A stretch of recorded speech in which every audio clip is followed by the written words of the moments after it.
ในปุญญาปารมีธรรมของพระเถรานุเถระเจ้าคณะพระสังฆาธิการผู้มีสมณะเมตตาธรรมเปิดเครื่องรับฟังรายการเสียงธรรมแสงอรุณอยู่ยังวัดยังวาจุโตนจุองค์ขอความผาสุกในธรรมจุงมีแก่บรรดาพี่น้องศรัทธาตายกตาญิกาทั้งหลายจุผู้นายคนที่ได้เปิดเครื่องรับฟังอยู่ยังบ้านยังจองของตันทั้งหลายเฮาตันทั้งหลายมาปะกันในวันนี้ก็วันศุกร์ที่24เดือนกรกฎาคมพุทธศักราช2569ในวันนี้ก็เป็นเดือนเมืองเฮาก็จะตรงกับเดือน10เหนือออกกี่ค่ำวันนี้ออก10ค่ำเดือน10เหนือออก10ค่ำแฮมบ่เมินแฮม4-5วันก็จะวันอาสาฬหบูชาเข้าพรรษาพระเจ้าพระสงฆ์ทั้งหลายก็จะอยู่จำพรรษาที่ใดที่หนึ่งถึงแม้ว่ามีศาสนกิจที่จะต้องไปก็ต้องปิกมาจำพรรษาอยู่วัดใดวัดหนึ่งซึ่งเป็นอริยประเพณีที่พระเจ้าพระสงฆ์ทั้งหลายจะต้องปฏิบัติเฮาปะกันวันนี้สัญญาณเสียงอาจจะดีหรือบ่ดีก็ยังบ่รู้ได้ เพราะว่าบ่ได้อยู่วัดตอนนี้ออกอากาศที่สำนักสงฆ์บ้านเปียนหมู่ที่2ตำบลเทพเสด็จซึ่งที่นี่บ่มีไฟฟ้าส่วนภูมิภาคในขณะที่ออกอากาศนี้ก็ได้ใช้สัญญาณของโซลาร์เซลล์ส่วนหนึ่งแล้วก็แสงสว่างที่ใช้ในบริเวณสำนักสงฆ์ก็ได้ใช้ไฟฟ้าพลังน้ำส่วนหนึ่งเพราะการไฟฟ้าจะมาลงทุนเอาสายเอากระแสไฟฟ้าเข้ามาในปอกหย่อมหมู่บ้านนี่มันบ่คุ้มค่าเพราะในนี่มีประชากรอยู่8ครัวเรือนมีบ่หลายนอกจากนั้นก็เป็นคนงานของสวนไร่ที่เปิ่นมาทำสวนส้มทำสวนอย่างก็อะโวคาโดทำเกษตรกรรมมีแต่เกี่ยวกับพืชไร่ในนี้ก็จะเป็นพี่น้องชนเผ่าไปนักก็การนำไฟฟ้าเข้ามานี่ได้ไปหาลือการไฟฟ้าอยู่แล้ว3 รอบเพิ่นบอกว่าบ่คุ้มค่ากับการลงทุนเพราะว่าครัวเรือนมีน้อยส่วนใหญ่ก็เป็นผู้สูงอายุไปนักก็เลยคือใช้ไฟฟ้าพลังน้ำกับไฟฟ้าโซลาร์เซลล์นี่ตั้งแผงอยู่ที่วัดนี่วันใดถ้ามืดฟ้าบดฝนวันนั้นก็ใช้ได้บ่เกิน3 ชั่วโมงพลังน้ำก็เหมือนกันวันใดน้ำนองบ่หินเข้ายัดต่อส่งน้ำที่จะมาพักดันใบพัดวันนั้นก็บ่มีไฟฟ้าใช้อันนั้นทัดดับหน้าซื่อเพราะบ่มีหม้อเก็บในส่วนของโซลาร์เซลล์นี่ยังมีหม้อเก็บอยู่ก็เลยอู้กับเจ้าบ้านว่าแบ่งกันใช้เมื่อวันคือ4 หลังคาเนี่ยใช้โซลาร์เซลล์แล้วเมื่อคืนเฮาปิกมาใช้พลังน้ำ ในช่วงที่สี่หลังคาใจโซลาร์เซลล์แห่งสี่หลังคาใจพลังน้ำสลับซับเปลี่ยนกันไปอีทรัพยากรธรรมชาติสิ่งแวดล้อมมันถึงจะปอกับคนเฮาเพราะว่ามันมีตึงทีวีตู้เย็นเครื่องซักผ้าล้วนแล้วแต่กินไฟตึงหมดถ้ามันบ่พอมามันมีไผมาเดือดร้อนโดยหมู่เฮาก็จะแปดหลังคาเฮาเนี่ยที่เดือดร้อนพี่น้องชาวบ้านก็เลยได้อู้ได้อุ่มกันแล้วก็อู้กันถึงเรื่องเก็บก้าการใจกระแสไฟเอามาดเอามิเตอร์เอาอย่างมาติดตั้งให้เรียบร้อยว่าอันนี้เก้าอี้บาทอันนี้เก้าอี้บาทหลังนี้เสียงเก้าอี้หลังนี้เสียงเก้าอี้และส่วนการโดยที่จะใจต่อใดกี่บาทก็ไปอู้กันคนเดียวก็แปลงตึงบินแปลงตึงเอกสารอย่างไว้หื้อหมดเพิ่นก็บริหารจัดการกันมาได้ปีปลายละก็คิดว่าตัวนี้ประสบความสำเร็จไอ้นี่สำนักสงฆ์แห่งเนี้ยสิ่งปลูกสร้างมีพร้อมกุฏิวิหารโรงครัวก็มีพร้อมบัดเดี๋ยวนี้อาตมาภาพกำลังมาช่วยเปิ้นสร้างโรงครัวช่วยเปิ้นสร้างโรงครัวส่วนรายละเอียดทั้งหลายต่างๆนั้นก็จะได้อู้ได้จากันหลังจากฮือท่านทั้งหลายฟังพระธรรมเทศนาดวงที่ชื่อว่ากรรมวิบากทำผูกนี้เรียบเรียงและแต่งโดยหลวงพ่อพระครูโอภาสคณาภิบาลวัดหมื่นสารในเนื้อหาสาระของพระธรรมเทศนาผูกเนี่ยมันจะสอนผู้ครองเรือน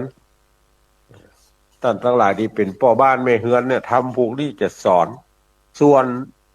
จะสอนอย่างไรสอนไปรายใดก็ให้ท่านทั้งหลายตั้งอกตั้งใจสดับรับฟังพระธรรมเทศนาตาม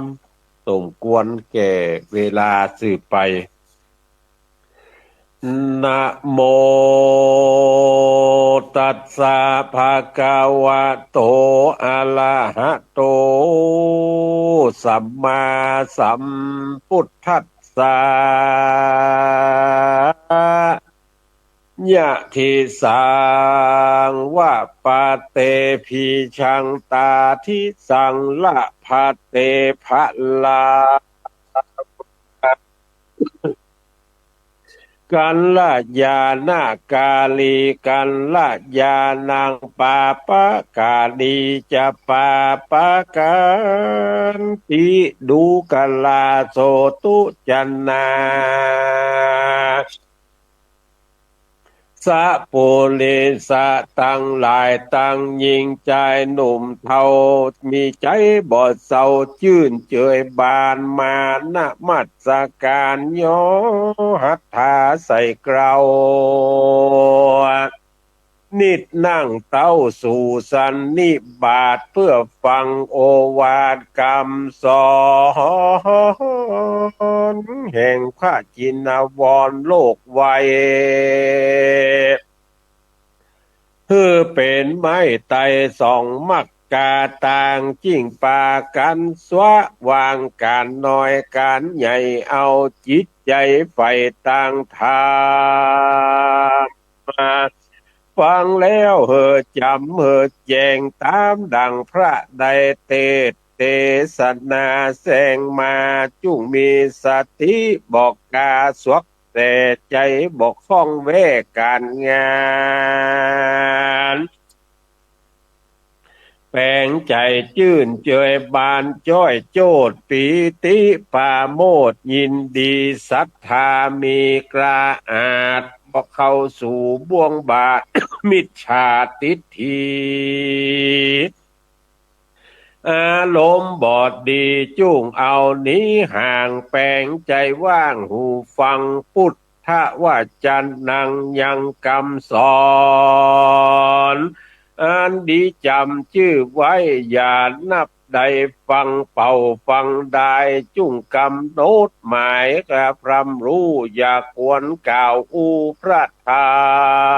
รมจุ่งฟังแล้วจดจำเพิ่มแม่นแล้วเก็บเอาแก่นเอาสารอย่าเหือเหมือนนิทานกบเท่า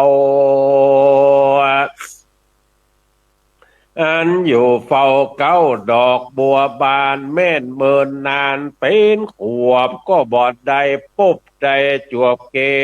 สรนะฝ่ายโมภะมอนมีแต่เพิงอันอยู่ไม่เนิ่งไก่ตาก่อนยังปากันมาซอดสอดล้อนเอายอดบัวไข่อุปไม่ดังนี้ใส่อันหากมาได้หมู่ยิงใจมาฟังบอดได้ปังเป่าบอลูกเก้าเถิงไปบ่ติดตัวสายสืบโซนบ่ได้สืบโอนเอาแก่นเอาสารดังกบเท่าเฝ้าดอกบัวบานปางเป่ามันดังนี้เล่าเต้เล่นนาอันเตียกเตรียมมาดังนี้บ่ญาจะและนาสาตุจะนาเลยมวลมากนาอันเกิดมาไตลุมฟ้ากับตังสัตว์ทิ้งนาตามดังพระสัทธาหากเทศนากล่าวไว้ว่าสัตว์ลุ่มไตมวลหมู่บอกว่าสัตว์ใหญ่น้อยกู้ยิงใจกำมังเตียนยอมมีกำกูดหมายสืบเส้นเกาะน้องเน้นตัวมาตามบาทกถาบาลีว่ากัมมุนาวัตตติโลโกอันว่ากรรมตั้งหลายนี้นาจักใดสิ่งใดจะบอกแจงพระจิ้งแสงเตสนาเตเตศว่ามาจากเหตุการณ์กระทำตั้งมวลจะและนาการยกรรมังการกระทำคือกระทำโดยใจกึศจงเจตสามประการนี้เป็นเหตุให้เกิดตัวกรรมกรรมังคือการกระทำการงานตั้งหลายเป็นที่จังเป็นที่ตั้งแห่งต่างชั่วร้ายต่างทุกขีและต่างดีมีลิงคอนเป็นต่างให้เดือดร้อนแก่ตานตั้งหลายและตัวตนตั้งมองมัวด้วยกาญาตีนมือถ้าก่อไปโดยวจีกรรมคือการกระทำด้วยวาจาตอบขานไขมโนกรรมังบ่สุภาพก็คือต่างบาปอกุศลกรรมการกระทำต่างใดอันเป็นต่างจอบประกอบแต่กองดีเป็นกองบ่มีโทษนำมาแห่งสุขประโยชน์คือต่างบุญชื่อว่ากุศลกรรมจาและนากัมมังสัตเตวิภาจติญาติสังญาติตังหินาปณิตาตาญะดังนี้สัตตาอันว่าสัตว์ตั้งหลายตัวน้อยตัวใหญ่เตียนยอมมีกรรมติดไต่ตัวมามีต่างๆนานาทุกสิ่งตาล้างคนก็มาสุขล่ำยิ่งเข้าของสมบัติก่อกองบังเกิดสุขล่ำเลิศเป็นเศรษฐีล้างคนลักษณะดีจ้อยโจดงามวิโรจน์โสพันล้างคนสุขเกษมสารสมบัติยอดเข้าของตกท ทอดมาเถิงลางคนหน้าบุญมาเติงแฝงไฟมาได้เป็นเจ้าเป็นใหญ่กว่านายคนลางคนเกิดมาก็ตุกจนตั้งแต่หนุ่มน้อยบุญจ่องหอยมาเป็นดีเป็นเศรษฐีเมื่อแก่เฒ่ามีลูกเต่าก็อยู่ถ้อยฟังกรรมลางคนบุญจักนำไปบังเกิดเธอพามาเกิดเป็นผู้พาเสดโดยพระญาปัญญามีวิจาความหูกำทรงอยู่มียศใหญ่ลักฐานมีบริวารแวดล้อมแหนแห่ออมมหาดลาภาบางคนนั้นนามีฐานะก็พอกินพอใจรู้จักเบี่ยงบายเตตานใจจมบานผ่องแผ้วมีพระเกี่ยวเจ้าตั้งสามประการบางคนตุกยากผ่านลำบากหาเจ้าก็หากได้กินแรงใจก็ยังไฟแฝงกองบุญบอกขาดบางคนตั้งหลายดังเอาจาดกล่าวมานี่พระบอกที่ว่าเป็นแต่บุญปางก่อนติดโดยสอนมาสนองและนาบางคนกำบาปกาปามายักจ่องตกเขตห้องอนาถาทุกขเวทนาลำบากอดกันอยากขอกินนะลางคนก็มาตุกเมาวินขึ้นลองก้าขายต้องเตียวโหนลางคนตุกอับจนหมาดใหม่มาถอดร้ายมาถอยไล่เข้าของลางคนเวนก็มาสักนองตื้นญาติมาถลงวิบากว่าลู่หายห้องก็มีเข้าของหลายเหลือใจปล่อยมาหิวหอดไล่เมื่อปลายลุนบางคนมานูนตุ้นเต้ามีลูกเต่าก็บ่เหมือนใจมาดังกองไฟอบเอามาสุ่มตุกงาลามสุ่มเหล้าโศกเศร้าลูกเต่าก็มาเป็นขี้เหล้าและเมายาลูกบ่ฟังกำจากำสอนกำสั่งมาเป็นตุกทังมาเปาะมาหอมตุกมาตอมยามเมื่อป่วยไข้ตุกเอาไม่ลูกอันตะพานมีสันดานสอนยากมาเป็นตุกได้ปากได้จาตุกได้ส่งบุตรตาได้ศึกษาเราเรียนเขียนอ่านซ้ำเป็นคนบ่เอาตึงเต้าตึงทานเอาการเอางานมาเผาผ่านเข้าของพ่อแม่เอวสวกแสเงินคำกำจำน้ำปากว่าพ่อแม่ตกเป็นคามาปูนเผิดหน้าและยินละอายบางคนก็มีลูกยิงลูกใจบ่ได้เปิ้งปะอาสไลบ่ได้กินแรงกำมาแปลงฟักไฟเลี้ยงขึ้นมาจนใหญ่บ่เป็นแก้วเป็นโก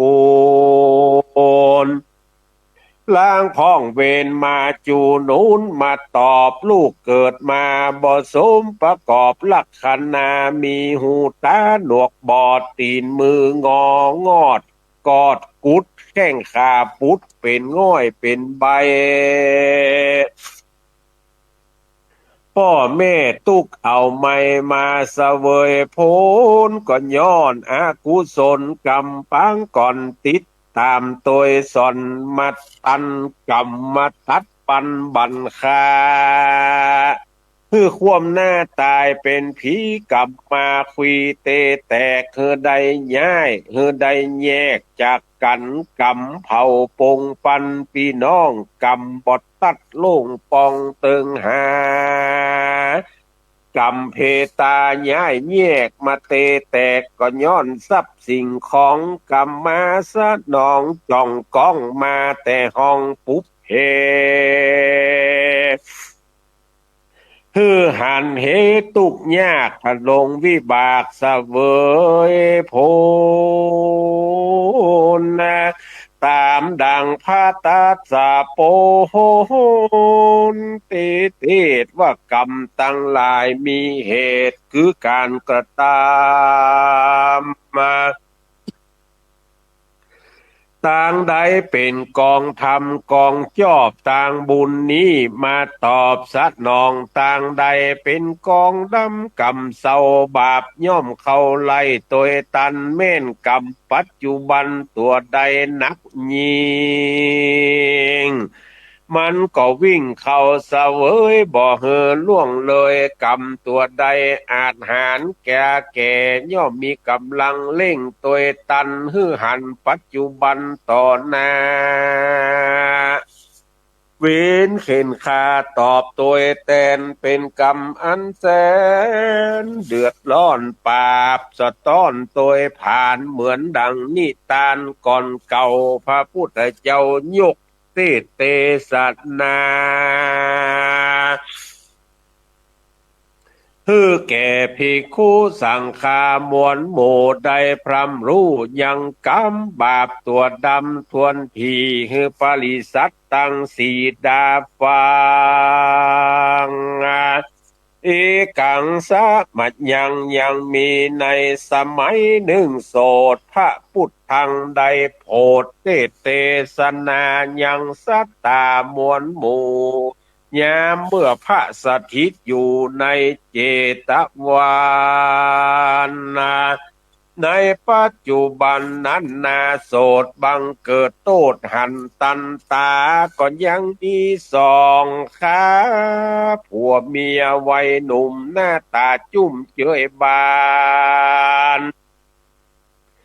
มีสันฐานบ้านอยู่กับฝูงหมู่เจ้าจุมมันมีใจหุ้มต่างบาปฆ่าขาดนาบงัวควา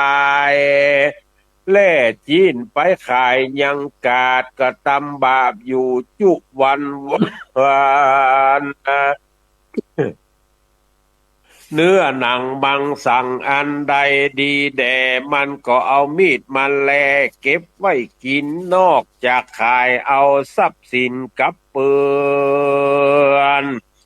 กระทำจีนเถื่อนนอกกฎหมายผัวสปายเมียมันหาบเอาจีนบาปไปขายก็มีจุวันแหลดนา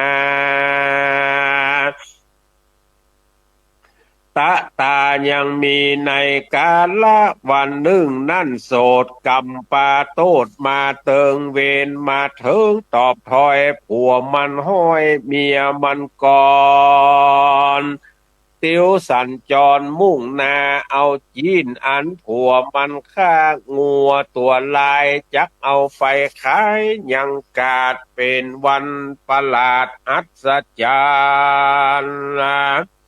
หัวมันก็กัดกันลีดงัวไว้ซ่อนบ่ฮือหอนจักขายเมื่อยามจีนงัวลายขายเสียงบดเลี่ยนเกียงยังเหลือแต่ลิ้นตินเดียวก็ปากันเตียวปิกปอกมายังข้างขอกน้ำเมส่วนว่าผัวมันก็แวลงกินยังน้ำไหลลินเย็นสลาบแล้วก็เลยลวดอาบจำละกายละฮือเมียมันอยู่เดียวดายยังบนตานั่งอยู่ทาผัวคนใจย้ำนั่นยังมีสหายใจผู้หนึ่งนั่นนามีหน้าตาหม่นเศร้าเอี่ยวซื้ออาหารคาบเข้าเมื่อยามแลงเพื่อจะเอาจีนไปต้มแกงเลี้ยงแขกก็มาขอซื้อแลกกับนางเมียมันก็ค้างห่วงไว้ว่าผัวคาน้องไทยก็บ่ฮื้อขาย ยังลีนงัวตัวลายจักเอาไว้ต้มยำตำน้ำพริกดำเข้าใส่เอาหอมด่วนผักไผ่เข้าใส่ดูลามมาหัวขาครับจำเอาซอนว่าบ่หอนเฮือไผส่วนว่าสะหายก็มีใจใคร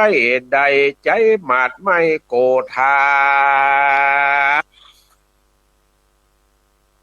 ว่าคือบอกผัวนางตึกนาข้ากนี่นาคือว่าสหายเก่าขอฮือใดตบเต้าลากามันก็เลยถือวิสาสะเอาโดยง่ายแล้วก็ปิกปอกไว้เดือนมันก็มีวันนั้นแหละนาส่วนว่าคาสองผัวเมียก็ปากันเตียวต้องคืนสู่ห้องเกหายามนั่นสามีกาผัวมันก็ไม่อยากกินข้าวยิ่งบอกเธอเมียมันเล่าเอาดังไฟผัวมันจักไปเอาจีนหวังเอาลิ้นงัวมาแกงเสาะหาลิ้นงัวแดงจักมาต้มเสาะก้มว่าก็บ่หันใจก็มาคัดสันหมินบอกว่าในบีเปียดและในบุงก็เสาะหาไปมาเสาะหาไหนก็บ่ปะจริงมีกำจาถามทองกับนางนาดน้องเมียสาวเมียมันก็บอกเรื่องราวมาตั้งแต่ตนมันก็ยังบ่โป้นนินตาส่วนผัวมันก็มีโกธากำเกียดก็เลยเอาตีนเตะเปียดเป็นผลึงผลังเอาตีนมีเอาตีนน้ำขันนังสันหลังเมียมันดังอึกโดยมั่มมึกโกธากรรมอันใดก็ตำมาจ้องจักมากอยทามันก็ฟังเปียเอามีดพระลงเรือนราวสาวมาแต่ตน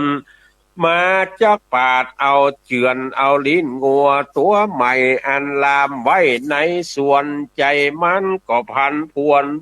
ว่าก็เอามีดเข้าปาดลิ้นงัวตัวใหม่เลือดแดงใสปุ้งออกเลือดพังถอกสะสนแสนท้าล้นเจ็บปวดงัวใหม่ก็ลวดสยุบลงปลาเอาตัวทาลงอยู่บอดใดก็ล่มตอดลงดินก็ย้อนกำกินเลี้ยงใสใจบาปใบป่าไปเถิงในเต่าฟ้ามันก็มากำจงไฟก็ส่งขึ้นเป็นเปลวสักบึดเดียวเลือดออกไฟเผาคอกทานไฟแดงมันก็กลับมาพอกอยแยงเอาลิ้นรอว่าหวานนะกำมาบันดาลวิบากลิ้นงัวบดตันเข้าปากไหลลงคอกำก็มารอตัวทรายลิ้นต่อลิ้นไปสีการลิ้นงัวก็มาวันจ้องก้องจักนำนองปานไฟดูบ่ไหวบ่วันตัวมันก็สั่นตั้งคิงลืมตัวติ่งตัวนาปากมันก็ลิ้นงัวก็มาคำคอหายใจเศร้าซ้อตามืดลมคืนจืดตาลายมันก็ลวดวำวายมรณาดล่มดินขาดตายไปพร้อมกับงัวใหม่ตัวผู้อันนอนมูกำส่งยู่ปาเป็นเงือไปเป็นเวนเน้นนองกำจักจ่องวำวายจักเป็นสายสืบเสโซนว่ากว่าจักปนก็ลายภาวะจาดแต่เละนา สัทธาสาธุจันนาสัพปุริสะตั้งหลายเหยฮือได้จำชื่อไว้จักเป็นไม้ไตสองมักกาตางฮือได้ปากันจำละสะสร้างตัวกรรมกิเลสอันตกอยู่ในเขตเกาะวานกรรมตัวใดมาตานมาปอกก็จะเคยจำละออกต่างบุญกรรมบอดีมาสุนตกยากกำลังวิบากทัดลงเสวยผลก็คือเอาการกุศ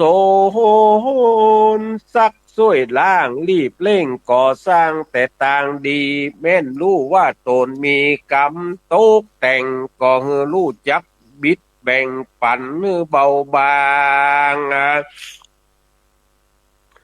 รู้จักสวะสาสะสางล่างซ้อยประกอบไปโดยตั้งใจเหมือนดังน้ำใส่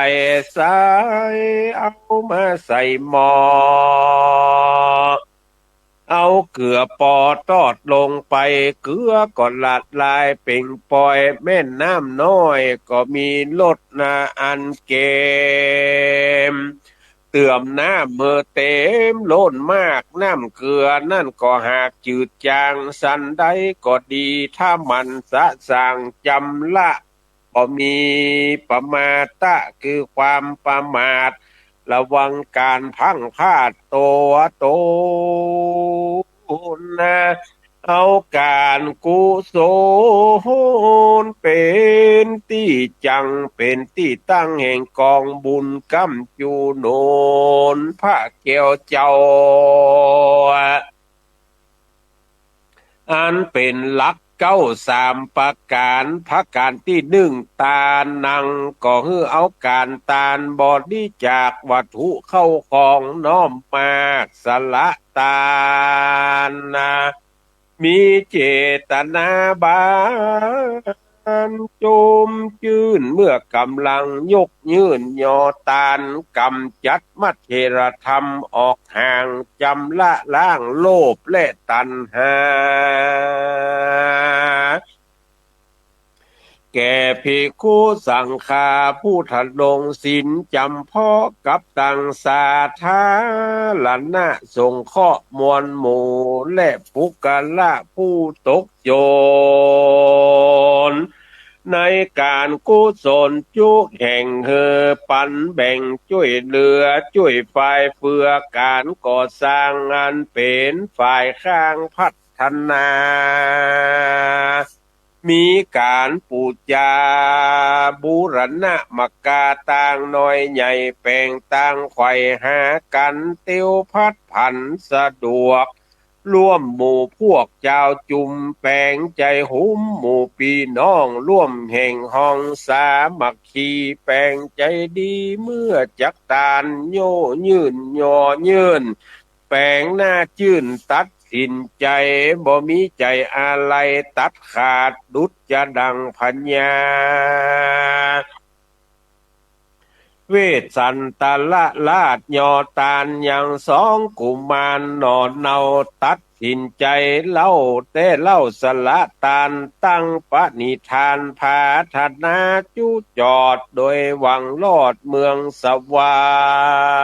รค์สุขเกษมสันต์บังเกิดสุขผาเสริฐคือพระนิพพานก่อนจักตานให้มีเจตนาบานบังเกิดสังขาริกจิตล้ำเลิศกุศลแห่งอสังขาริกจิตแฝงร่วมห้องนับเป็นส่วนน้องกุศลแรงเบาบ่มีใจมัวเมาคอนขุนบ่ไปกว่าว่าวุ่นบ่อันที่บ่มีแก่นมีสารล้างพ้องมากึดตานเป็นการอันใหญ่เอาตัวกรรมมารตัวมารมาใส่มาเพีย มาใส่เฟือแฝงอาหารนาคาบเข้าเมื่อตอนเมื่อแรงเลี้ยงแขกก็ไปจ่ายซื้อเลขเงินคำ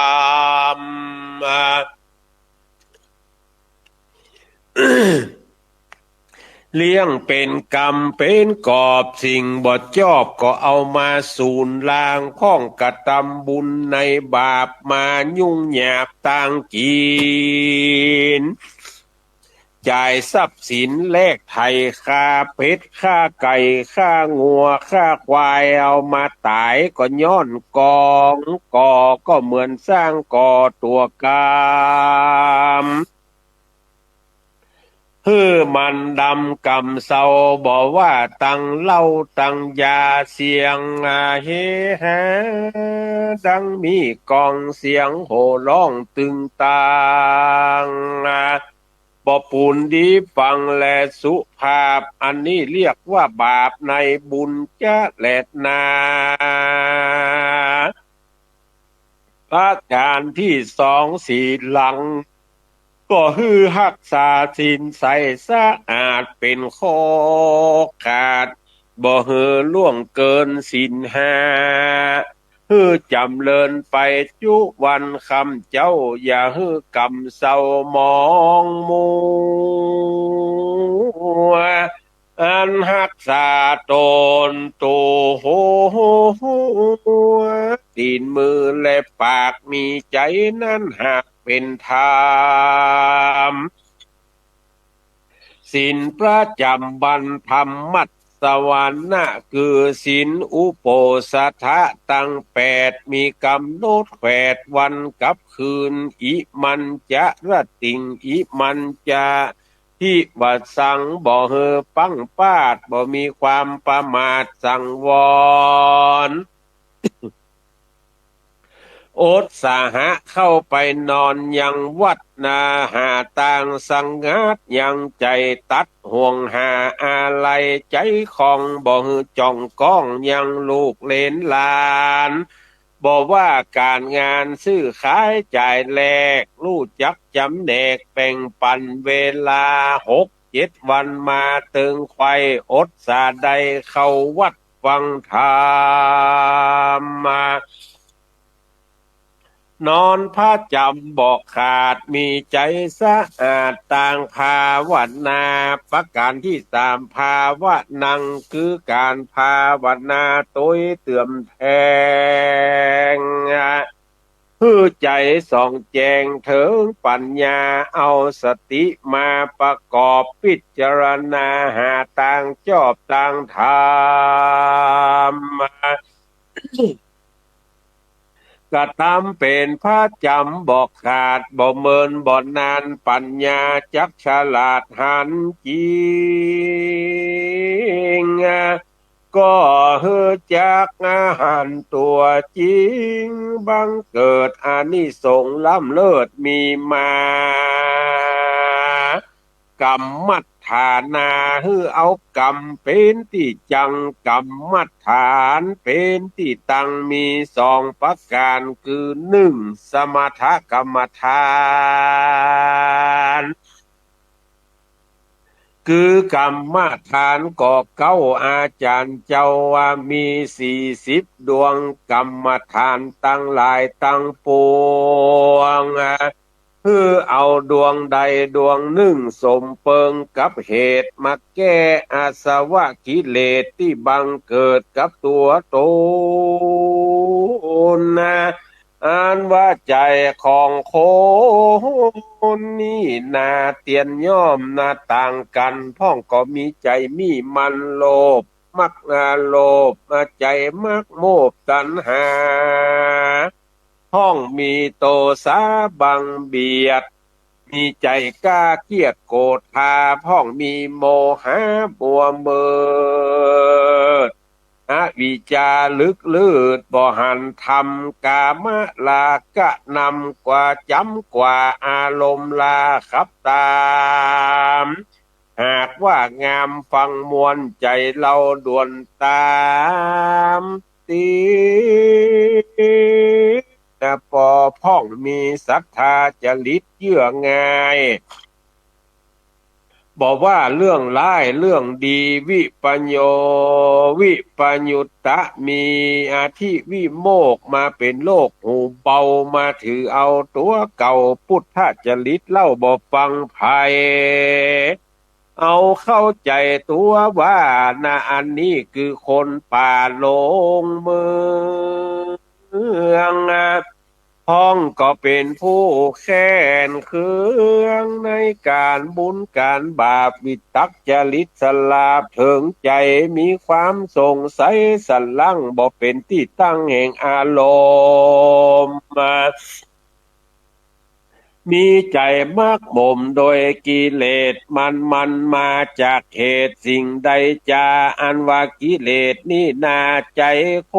นนี่นาเป็นปดุจยดังโลกพัญญาอันมาฆ่าเกาะกินใจกรรมฐาน40ดวงใดก็อุปมาไว้ดังยาแก้เอามาแก้เฮือหายพญาเธอกิเลสความฝ่ายโมยเมงใจแน่นิ่งหันทำจักหันตัวกรรมและวิบากก็ย้อนว่าปัญญาพรากคือหายไปจะแลดนาวิปัสสนังคือวิปัสสนาดวงพาเสดเป็นกรรมฐานล้ำเลิศนาใสสูตรเป็นวิมุตติวิโมกข์ก็ข้องขายโลกสงสารเถิงมักกะญาณผ่องแผ้วเป็นที่ไปสู่เวียงแก้วนิพพานเป็นวิปัสสนาญาณคือตัวปัญญานานพันจะปันแจ้งที่หันแจ้งที่หันเม่นที่สภาวะธรรมตัวกฎกรรมกิเลสคือเป็นมัจยสมุทเฉทพาหารอวิชชาตัณหาอุปาทานตัวอาจอ้างตัวก่อสร้างเกิดแก่เจ็บตายเอกะมะโกวิสุทธิญาโหนต่างเดียวได้เตียวเป่าเป็นต่างที่พระอริยะเจ้าปากันไปฮือมีสินใสสะอาดเป็นโบทบาทกองดีมักกะวิธีต่างหาคือกฎแขวดรักษาตนสมาธิใจบ่เวโวนเนียวแน่บ่เสาะเสอารมณ์แม่นตามีใจยอบยมตั้งมันอันใจเหล่านี้นั่นดุจจะดังน้ำวาลีน้ำใสดีบ่มีขุนขี้มุกมุ่นลงนอนบ่ไว้คอนภูมิเพือกน้ำเย็นเยือกหันทรายปูปลาหลายหันที่อันน้ำใสนี้อุปมาดังดวงใจมีสมาธินั่นแลตาแม่นตานตั้งหลายผู้ใดผู้หนึ่งมีใจใส่ศรัทธาแก่กาไข่ป้นจากโลกลาสงสารจุงเอาวิปัสสนาญาณล่ำเปิงไปอยู่ใจก็เตียงว่าจักใดไปยุจอดเวียงเกี้ยวยอดนิพพานยุ่งรีบร่ำเปิงในสติปัฏฐานตั้งสี่อันเป็นกองที่ถูกลวงถูกลายเอาสติกฎหมายในรูปกายตัวเก่าและหมูสัตว์เล่าฮือหันเป่าหันได้กำหนดหมายแจงที่อันจักหันตีสัจจังเนื้อหนังมังสังและดูพิจารณาถูกก็หันแมนจักหันแก่นหันสารโตเป็นของสาทานกับโลกไตฝังฝากไว้กับปัทวีและนาแล้วเฮอพิจารณาล่ำเปิงถึงเว ล่ำเปิงเทิงเวตนาจิตตะธรรมานุปัสสนาเตียนยอมตกอยู่ในสภาวะธรรมอันบ่มันบ่เตียงทุกขังทุกคนขิงทับผมอนัตตาบ่ปูนิยมบ่ใจตัวตนสักหยาดถ้าไรรักขณะอาจยอดวิปัสสนากองนี่คือมกาเตียวไตเตียนย่อมไปได้ผู้เดียวได้อ่านว่าสัตว์คนเราตั้งหลายนี่นาลุ่มไตพอยบ่หอนใดจักใดอยู่ยืนแย้วได้สืบสาวถ่ายเป็ดย่อมบดยังเขตลากันไปตามบิไซกูดกรรมไผ่ได้กระทำมาบอกว่าต่างชั่วร้ายและต่างดีผัดดูดยะดังหวานปลูกผักจีลูกหมากลากไม้ก็บ่หอนได้กับกายเป็นหมากเตาหมากแตงหลายบ่มันบ่กายเป็นหมากเตาเชื่อใดก็เชื่อนั่นแต่เล่าเหมือนกับการกระทำแม่นคนใดมีศีลธรรมประกอบกระทำการชอบต่างดีกองอันดีก็บ่หนีห่างเหินย่อมมีการก่อสร้างตัวตนหากคนใดกระทำสร้างมองปูดำกำเศร้าบาปกรรมนั้นเล่าติดตามตัวไปตามกติวิสัยตั้งโลกนี้และโลกหนาเตียนยอมอยู่ทาบ่สงสัยและนา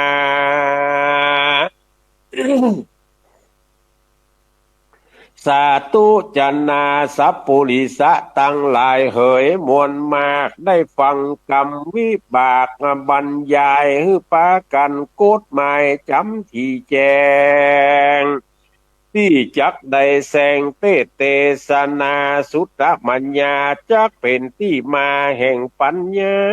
บังเกิดอานิสงส์ล้ำเลิศจักสัญญอง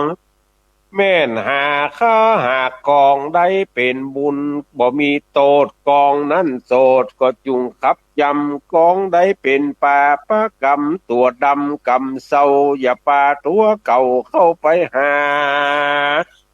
อัปปมานะมัทธานาคือตั้งอยู่ในกองบ่ประมาทลาสาจุกาละเวลายามคำเจ้าเอาสตินั่นเราคือเป็นเจ้าแก่จิตใจจักกระทำการอันใดกายว่าจาใจก็คือเอาสติกึดนำไปก่อนกระทำผ่อนตัวลางมีสติระวังบ่ว่าหลังและหนาพัดดูดยะดังมีพระหักษาตนตูเตียนย่อมขัวยังโอนตรายมาถูกต้องเป็นที่ปกป้องหมู่เวรภัยอันใดก็ดีสติก็คือกองบ่ประมาทแม่นหากปั้งปาดก็จักเสียตนและนาปั้มเป็นการกุศลนาบุญมาเตื่อมแทงใดส่องแจงโดยปัญญาแม่นมีบาปหนากรรมมีมานักมาก็หากจักเบาบางลงบุญก็แผดเผาเป็นพงเอาไม่กำถอยไล่วำวายไปปลายนาจะแหลดนาพรหมวิหารหลังตั้งอยู่ในพรหมวิหารตั้งสี่เอาเป็นที่จำเริญใจขึ้นไปไกลในโลกลาคนตัวนาจริงใจบอกว่าสัตว์ต่างหลายน้อยใหญ่อันอยู่ลุ่มไตโลกามีเมตตาภายแผ่บ่หันแต่ความดีใจผานีรักแปงแฝงไฟยังหมู่คนน้อยใหญ่เสมอกัน กึดหันพอไปตั้งนาคนลุมฟ้ามีตังให้และดีคนเราย่อมมีการปั้งป้าดสติขาดลืมหลงเพื่อมีความพาสงฆ์โอบอ้อมใจยอบย่อมคุณนาฟูงสัตตาตองโตเธอรีพายโพดเถิงสุขาคนในโลกามวลหมู่ย่อมมีความเป็นอยู่บ่เสมอกันพ้องก็มีมาตุกมาวันก็จ่องหอยตุกข้าคอยอนาถามีมากนาหลายแหล่จุ่งแปลงใจแผ่คุณนาฮือมีหมุดตูความยินดีแฝงไฟกับคนที่เป็นใหญ่มานายคนนะบ่ทุกข์จนลำบากเข้าของมากนาอย่าได้อิจฉาครับแข่งก็ย้อนกรรมวิบากมาสนองเปื้อนมาดีแปลงใจผานีจมชื่นกับคนอื่นเธอใดเถิงสุขเป็นตัวเราได้เถิงตุกยากก็ย้อนกรรมวิบากมาสนองตุกบ่มีเขามีของอาหารกันอยากก็ยังบ่เต้าโตดวิบากโดยเปียที่โลกาทุกนาในโลกบทเจ้าทุกเศร้าโศกเกาะกินใจทุกใดในโลกห้องยังบทเต้าไปตะลงทุกขายของในอบายต้านตั้งหลายเอ้ยจุ่งมีเมตตาพายแผ่ไปเถิงแก่สัพพสัตตาอันตะลงทุกขาลำบากทุกตกยากอเวจีพ่องตายเป็นผีเป็นเพศตะลงทุกขเวทเวทนา เอวไปมาล้อนหลอกเสาะซอนศอกหาของต้านพ่องก็มาทรมานมกใหม่ในนรกเดือดไตไปเมินนานนาตกทุกข์ผ่านก็ย้อนตัวกรรมอันเขาได้กระทำมากุศลจิตเคยบานวินโลดขอภายโพดไปเกิดเถิงร่วมห้องกับฝูงสัตว์อันตกของทุกโทษนาฮือมีเมตตากรุณาพายแผ่เถิงแก่สัตว์ตั้งหลายจุโพอันได้ร่วมรู้อนุโมทนาได้เถิงสุขลาสุขยิ่งโยดโพ้นจากต่างทุกโทษเวรภัยกรรมตัวใดอันนักหนองใดเกาะจ้องถมทองเว้นใดมาตอบสนองทรายก็ได้ยกย่างย้ายหายไปเพื่อได้เถิงแดนมีใสอันสุขยิ่งโยดเกษมวิโรจน์เจยบานสุขสำลานยิ่งคือเมืองแก้วมิ่งยอดอมตะมหาเนรปานก็มีโดยประกาศดังกล่าวมานี้บ่ญาจะเละนานิทิตังขีญาอันเตสนายังทำเรื่องกรรมวิบากก็บังโกมโสมเลสเดท่านพี่น้องศรัทธาตายกตาญิกาหนุ่มน้อยใจยิงทั้งหลายก็ได้ปากันฟังพระธรรมเทศนาในเรื่องกรรมวิบากที่หลวงพ่อท่านพระครูโอภาสคณาภิบาลอดีตเจ้าวาดวัดหมื่นสารเป็นผู้ก้อนใกล้แต้มเขียนเอาไว้ตั้งแต่หลายปีดีดักผ่านมาวันนี้ได้เอามาเทศนาให้ท่านทั้งหลายได้ยินได้ฟังก็เพราะว่าการฟังพระธรรมเทศนานั้นเป็นบุญเป็นกุศลกับเฮาท่านทั้งหลาย เหมือนกับที่ได้อู้ได้จ่าได้สาธยายให้ท่านทั้งหลายฟังมาโดยตลอดคณะสงฆ์ในอำเภอต่าง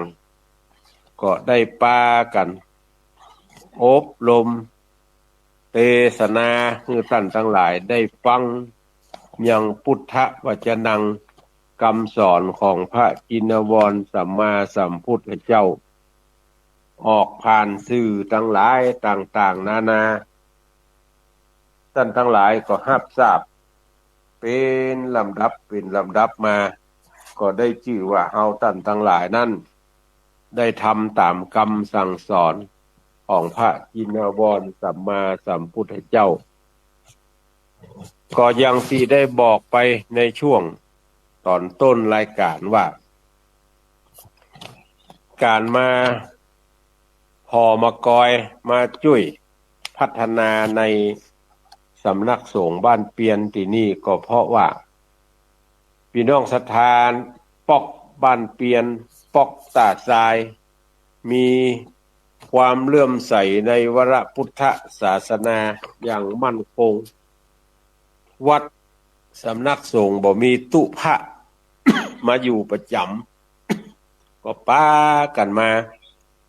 ปั่มเปงสมณธรรมวันพระวันศีลก็มาตามธูปตามเทียนปูจาพระแก้วเจ้าทั้งสามพระการด้วยเข้าตอกดอกไม้ธูปเทียนเดือนจีปีใหม่ยามใดปีใดบ่มีตู้เจ้ามาก็ป้ากันเอาน้ำข้าวมินส้มปล่อยมาสละสลงองค์พุทธลูกเจ้าแต่ละเดือนก็ป้ากันมาพอเฝ้ารักษาอันมีการพัฒนาตัดหญ้ากวาดใบไม้จักเขือเขาเถาวัลย์ที่ขึ้นอาคารต่างๆโดยดีตลอดมาในเดือนหนึ่งก็จะนัดกันมาบนสำนักสงฆ์ที่นี่อาตมาภาพหันว่าเพิ่นมีเจตนาดีที่จะพัฒนาในส่วนที่เกี่ยวข้องก็จึงได้ช่วยกันมาพัฒนาที่นี่ในปีนี้ก็ได้อาราธนาท่านพระครูศรีปทุมลักษณ์เจ้าคณะตำบลเชียงดอยเขตหนึ่งเจ้าอาวาสวัดปทุมศาลารามหนองบัวซึ่งท่านมีเจตนาที่จะปีกวิเวกแต่ละปีนั้นท่านจะไปปฏิบัติธรรมแต่ละที่บางปีก็ไปเมืองนอกบางปีก็อยู่ในไทยเขานี่พัดเวียนหมุนเปลี่ยนกันไปประพฤติวัดปฏิบัติธรรมแต่ละที่ก็ปีนี้ได้อาราธนาท่านมาช่วยบนนี้ก็จึงหันว่าโฮงครัวไม้หักใส่ปืนห้องอันเนี้ยหน้าแนบทำให้แปรป้างแปรจองหักก่อนหักกาบหับกระเบื้องละลนมันสามารถที่จะบูรณะปฏิสังขรณ์ขึ้นยศยาได้เพราะมันเป็นไม้ส่วนหนึ่งก็ปวกกินก็จึงทำให้การบูรณะปฏิสังขรณ์ยากขึ้นก็ได้อู้ได้จากับศรัทธาตั้งหลายที่เป็นศรัทธาตีนจองห้องวัดเฮานี่ก็ดีเป็นศรัทธาที่อื่นที่ไกลก็ดีว่าห้องน้ำมันเคยอยู่ข้างโรงครัว2 ห้องประเดี๋ยวนี้ไม้สมัตกใส่ซื่อห้องน้ำแล้วก็ตัดห้องเก็บของโรงครัวมันอยู่บ่ได้ละภาษานี้ก็จะต้องใจเพราะว่าจะมีตู้เจ้ามาอยู่อาศัยช่วยจำภาษาแล้วก็ช่วยพัฒนาสำนักสงฆ์เขานี่ก็จึงได้ปากันกับศรัทธาทั้งหลายมานั่งอู้นั่งจากันนอกรอบว่าจะเอาสตางค์ที่ไหนมาสร้างเอาสตางค์ที่ไหนมาแปลงสตางค์ที่เหลือจากการทำบุญถนนเมื่อปี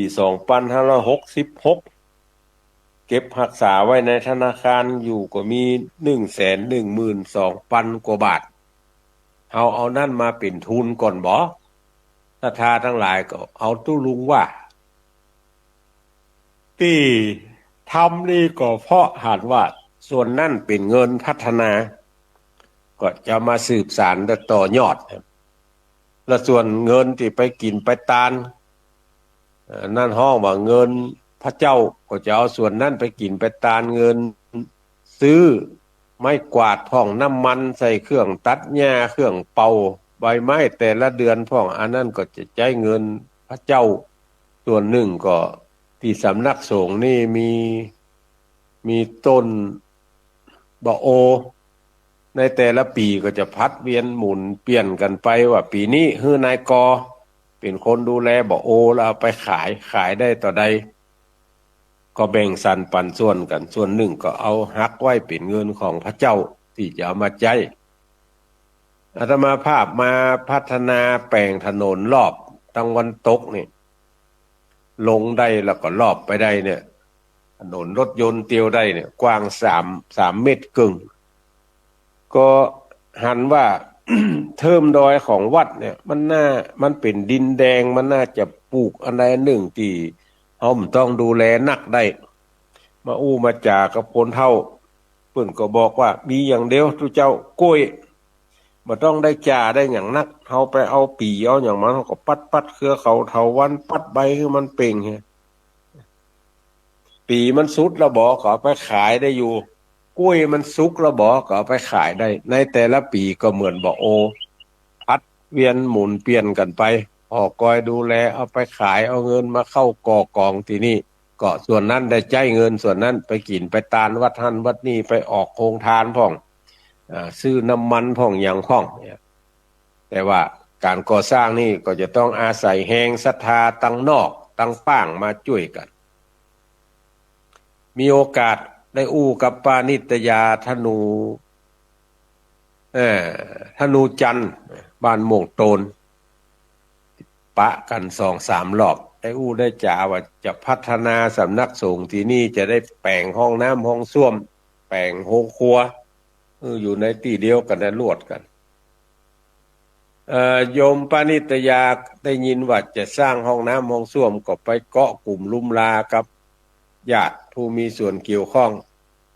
ก็ได้สตางค์มาจำนวนหนึ่ง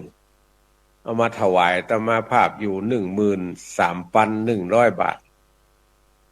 เมื่อหลายวันผ่านมาละท่านพระครูถาวรรัตนรังสีก็บอกว่าตุลุง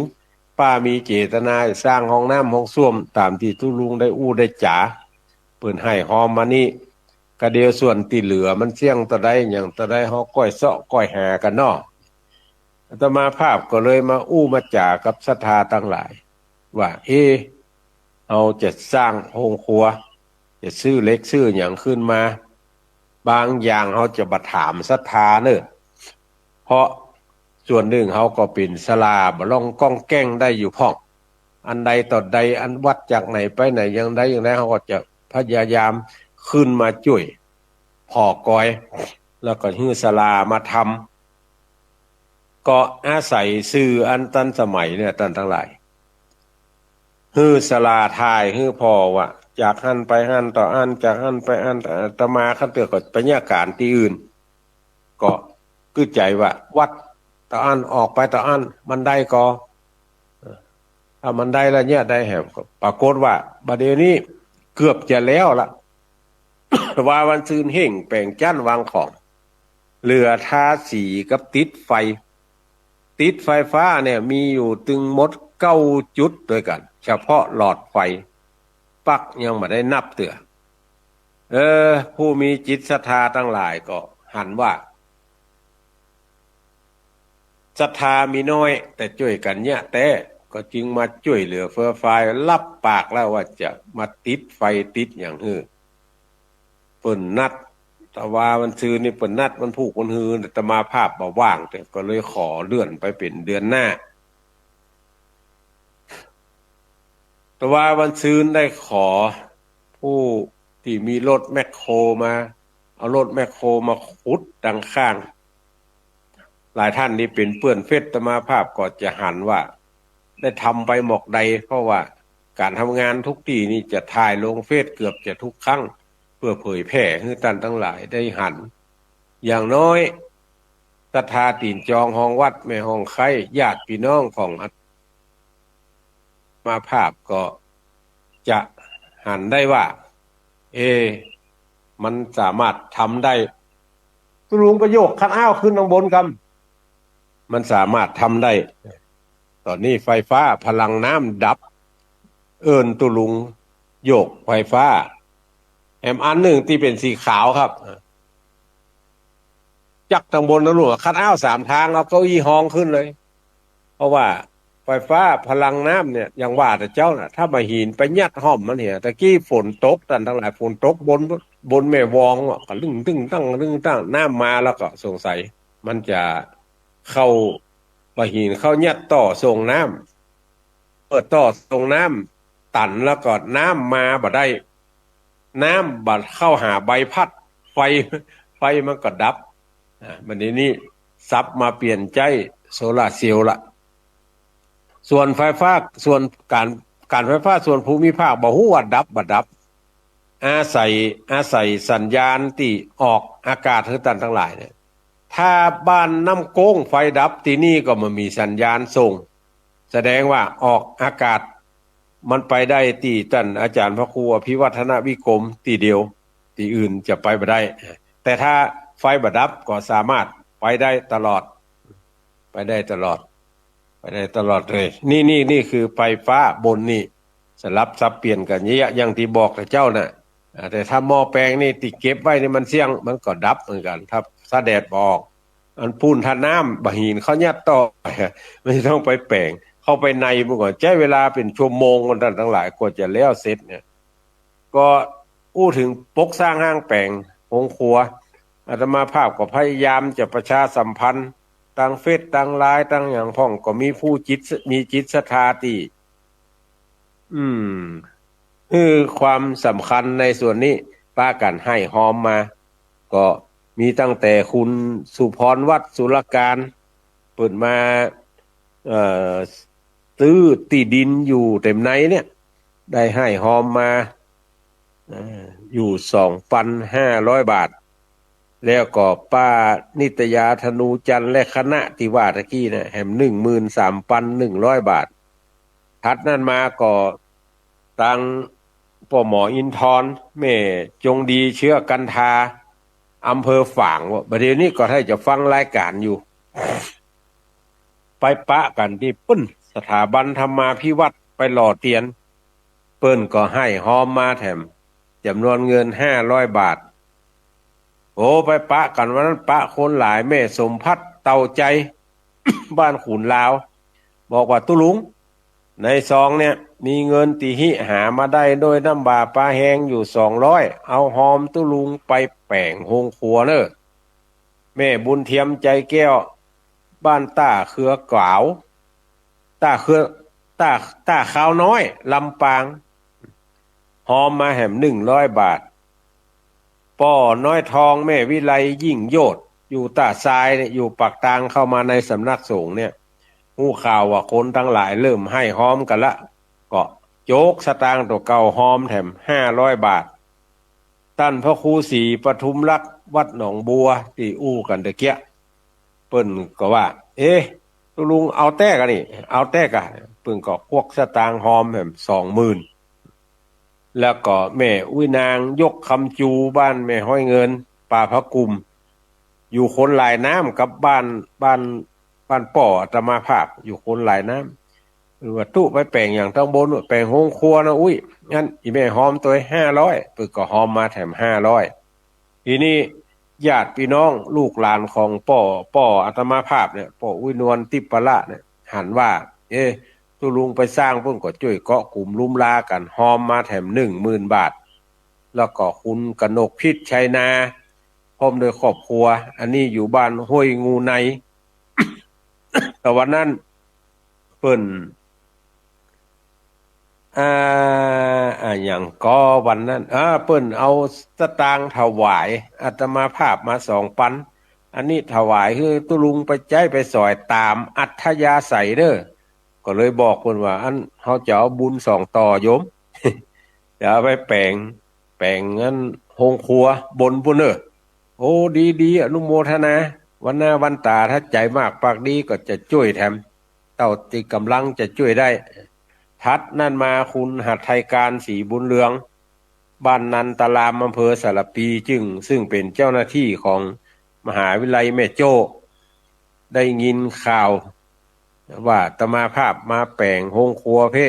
เกาะหอมมาแหม300 บาทบอกว่าตุลุงตามตามกำลังทรัพย์เท่าที่จะช่วยได้เลยอาตมาภาพก็บอกว่ามามีปัญหาต่อได้ก็ได้แม่สีรอนป่ออินสายพรมคำติบเป็นFC ซึ่งก็อยู่ในบ้านแม่ห้องไข่เปิดไปไหนบ่ใครได้ละประเดี๋ยวนี้ไปไหนต้องละอ่อนเอานั่งรถไปก่อนไปคนเดียวบ่ได้ละแต่ก่อนเมื่อไปได้เนี่ยปัดต้อรถเครื่องให้กันไปเขาคิดเขาค่อยเพียวปุ๊บอะที่ไหนที่เบาผมก็ไปอำเภอสันทรายกันยังขี่รถเครื่องไปคนเดียวอยู่เปิ้นก็ฟังรายการอยู่ให้หอมมาแถม120 บาทแล้วก็ตะว่าวันซืนฝากหอมงานสูตรมนต์ขอบฝนบนดอยจอมแจ้งแถม120 บาทเอาไปหอมเมื่อตาลเตียนห้วยงูในแถม120 บาทก็อนุโมทนาเนอะทัดนั่นมาคุณทิตาพรแสงเดือนบ้านเปลี่ยนหอมมาแถม1,000 บาทป่ออุ้ยคำน้อยแม่อุ้ยวรรณาเตจะเล็กบ้านเปลี่ยนนี่ก็เป็นผู้เฒ่าผู้แก่บ้านเปลี่ยนเตียตมาภาพขึ้นสู่โรงหามีอย่างก็ไปอู้ไปจ๋าอันใดมันตึกเคืองใจก็ไปนั่งอู้เปิ้นก็ช่วยแก้ไขอันใดที่เปิ้นบ่สบายใจเปิ้นอู้มาอาตมาก็พยายามจะทำในส่วนที่เกี่ยวข้องให้มันดีที่สุดก็เปิ้นให้หอมมาแหม1,000 บาทนายสมัยนางปราณีสุกันโทบ้านต้าทรายอันนี้เป็นผู้ที่เข้าออกสำนักสงฆ์นี่สำนักสงฆ์นี่ถ้าบ่มีลุงใหม่เหียคนนี่จะลำบากลุงใหม่นี่จะพอคอยดูแลตั้งแต่อาคารสถานที่อันใดปวกขึ้นอันใดมันเป็นวัชพืชมันขึ้นอาคารต่างๆพวกก็ตื้นออกเก็บออกอย่างออกพอคอยดูแลอาตมาภาพก็เลยบอกว่าเอาบัดนี้หั่นเพิ่งจัดนักเอาโกนเพิ่งมาตั้งเต็มไหนนี่ก็ตั้งจะได้อย่างแหมนักอยู่ประโยชน์จากการดูแลพอคอยอันอย่างมูนี้น้ำบ่มาก็อย่างมาก็อาศัยลุงใหม่หมดเปิ้นหอมมาแถม2,000 บาทแล้วก็ท่านอาจารย์สาธิตธีระปัญโยสถาบันธรรมาภิวัตน์ที่ไปหล่อเตียนที่ลำปางน่ะวันนั้นปะกันที่ห้วยงูในเปิ้นบอกว่าตุลุงอันนี้ถวายช่วยสร้างสำนักสงฆ์จะเอาเข้าไปส่วนใดก็แล้วแต่ตุลุงเด้อเปิ้นหอมมาแถม1,000 บาทนายสุชาตินางสุรีสุกันโทบ้านเปียนเฮานี่เป็นผู้ที่พอคอยดูแลสำนักสงฆ์แถมท่านหนึ่งเป็นน้องของลุงไหมเป็นลูกเคยของปอวุ้ยคำน้อยที่ว่าตะกี้หันว่าอาตมาภาพเขาจะเอาแต่ระบอปึ้งก็หอมสตางค์มาแถม5,000 บาทก็อนุโมทนาแล้วก็ศูนย์ส่งเสริมการเรียนรู้ระดับอำเภอดอยสะเก็ดอันมีท่านผอ.จารวีมโนวงศ์บ้านเฮาก็ห้องว่าบัดเดี๋ยวนี้ห้องว่าสกรแต่ก่อนนี้เป็นกศนมันการศึกษานี่เปลี่ยนเรื่อยๆเปลี่ยนชื่อเหมือนกับคนเฮาท่านทั้งหลายน่ะชื่อหยังไอ้แก้ว ไอ้แก้วแล้วก็ พ่อแม่ก็ตั้งว่นายนกแล ก็ไอ้แก้วน่ะแก้วกับนกแลน่ะพอมันใหญ่หน้ากาบานขึ้นมามันอายเพิ่นน่ะนกแลแก้วนกแลบ่เข้าท่ากันหาเลยไปเปลี่ยนชื่อเป็นนายวิหกชำเลือง วิหกก็คือนกชำเลืองก็คือแลก็นกแลเหมือนเก่านะ นี่คือวิหกชำเลืองหรือนกแลที่ว่าตะกี้อย่างเก่าน่ะสกลก็ดีกศนก็ดีอย่างก็ดีเนี่ยผอ.ได้อู้จากันกับครูตำบลกับเจ้าหน้าที่ที่เนี่ยการอยู่ในเพราะอาตมาภาพนี่จะขึ้นสู่โรงหาอนามัยพ่องตั้งสกลพ่องตั้งโรงเรียนต่างๆพ่องยะวัดวาอารามที่บ่มีไผพอคอยดูแลช่วยเหลือพ่องจะใจไปช่วยเหลือกันอย่างนี้ซึ่งก็ติดลามตามตัวกันปากันหอมสตางค์มา500 บาทก็อนุโมทนาแล้วก็นายนิคมนางทิติมาเตจะสา บ้านตาทรายหอมมาแถม200นายสุทธิพงษ์นางสสิธรสุกันโท บ้านตาทรายหอมมาแถม200แล้วก็นางยุพินปันเมาบ้านโป่งเทวีอำเภอเวียงปะเป้าอันนี้ก็เป็นญาติกันเพิ่นนับถือสมาภาพเป็นหน้าจริงๆแล้วแม่อุ้ยเพิ่นพูดเป็นลูกผู้พี่ผู้น้องกันถึงป่ออาตมาภาพเป็นพ่อกุลทั้งป่อ ไปอยู่ตั้งโป่งเทวีติดตามตั้งเฟซตั้งไลน์ฟังตั้งวิทยุเพิ่นหอมมาแถม200แล้วก็ป่อวันชัยแม่โสภาตาลิโยพุ่นน่ะบ้านแพะปะคาเคยขึ้นสู่ลงหากันเคยไปช่วยแปลงมาล่องก้องแก้งตีศาลาหมู่บ้านแล้วก็ไปช่วยเหลือเพื่อฟ้ายกันหลายปีหลายตักเพิ่นได้ยินข่าวอาตมาภาพจะว่าแปลงโรงครัวเพ่ก็เลยหอมสตางค์มาแถม500 บาทแล้วก็นายวันชัยทาเกิดได้ยินจากปากญาติแล้วก็ฟังตั้งสถานีวิทยุอันนี้เปิ้นอยู่เม็ดแจ่มพุ่นอำเภอเมืองปานจังหวัดลำปางหอมมาแถม250 บาทแต่ว่าวันซืนไปสูตรมนต์ขอบฝนบนวัดดอยจอมแจ้งท่านพระครูบรรพตศาสนกิจเจ้าอาวาสตุลุงผมทำบุญวันเกิดย้อนหลังเกิดแต่ว่าวันซืนแล้วบ่ได้ทำบุญเตืออยากมาทำวันเนี้ยจะหอมแปลงอะไรอย่างก็ที่ตุลุงไปแปลงว่าห้องครัวก็ว่าห้องน้ำห้องส้วมเนี่ยที่ตุลุงอู้2-3 ครั้งแล้วก็เลยว่าแปลงห้องครัวก็ผมจะหอมตัวสักน้อยเนอะเปิ่นก็หอมมาแถม1,000 บาทอันนี้ก็ที่ได้อู้ได้จ่าได้โฆษณาวันนี้เป็นการสร้างห้องน้ำห้องน้ำห้องส้วมแล้วก็สร้างโรงไฟครัวไฟต่างทั้งหลายการสร้างทั้งหลายเราเนี่ยมันเป็นประโยชนะกับคนทั้งหลาย เวลาไปวัดไปวาเนี่ย มันก็จะต้องอาศัยห้องน้ำห้องส้วมมันบ่เหมือนบ้านเฮานี่เขาจะไปเข้าตัดใดที่ใดปัดตันในแห้งก็จะเอาเต็มก่อกล้วยก่อหวกก็ได้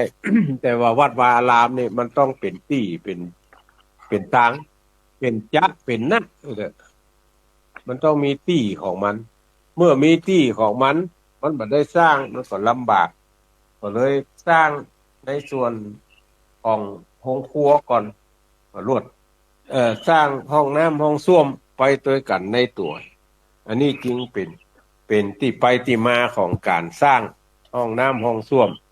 ก็อนุโมทนากับท่านทั้งหลายที่ให้หอมกันมาเด้อ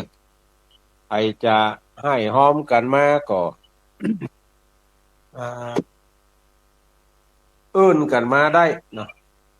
จะโอนเข้าบัญชีสำนักสงฆ์บ้านเปียนเนี่ยซึ่งเป็นเงินพัฒนาสำนักสงฆ์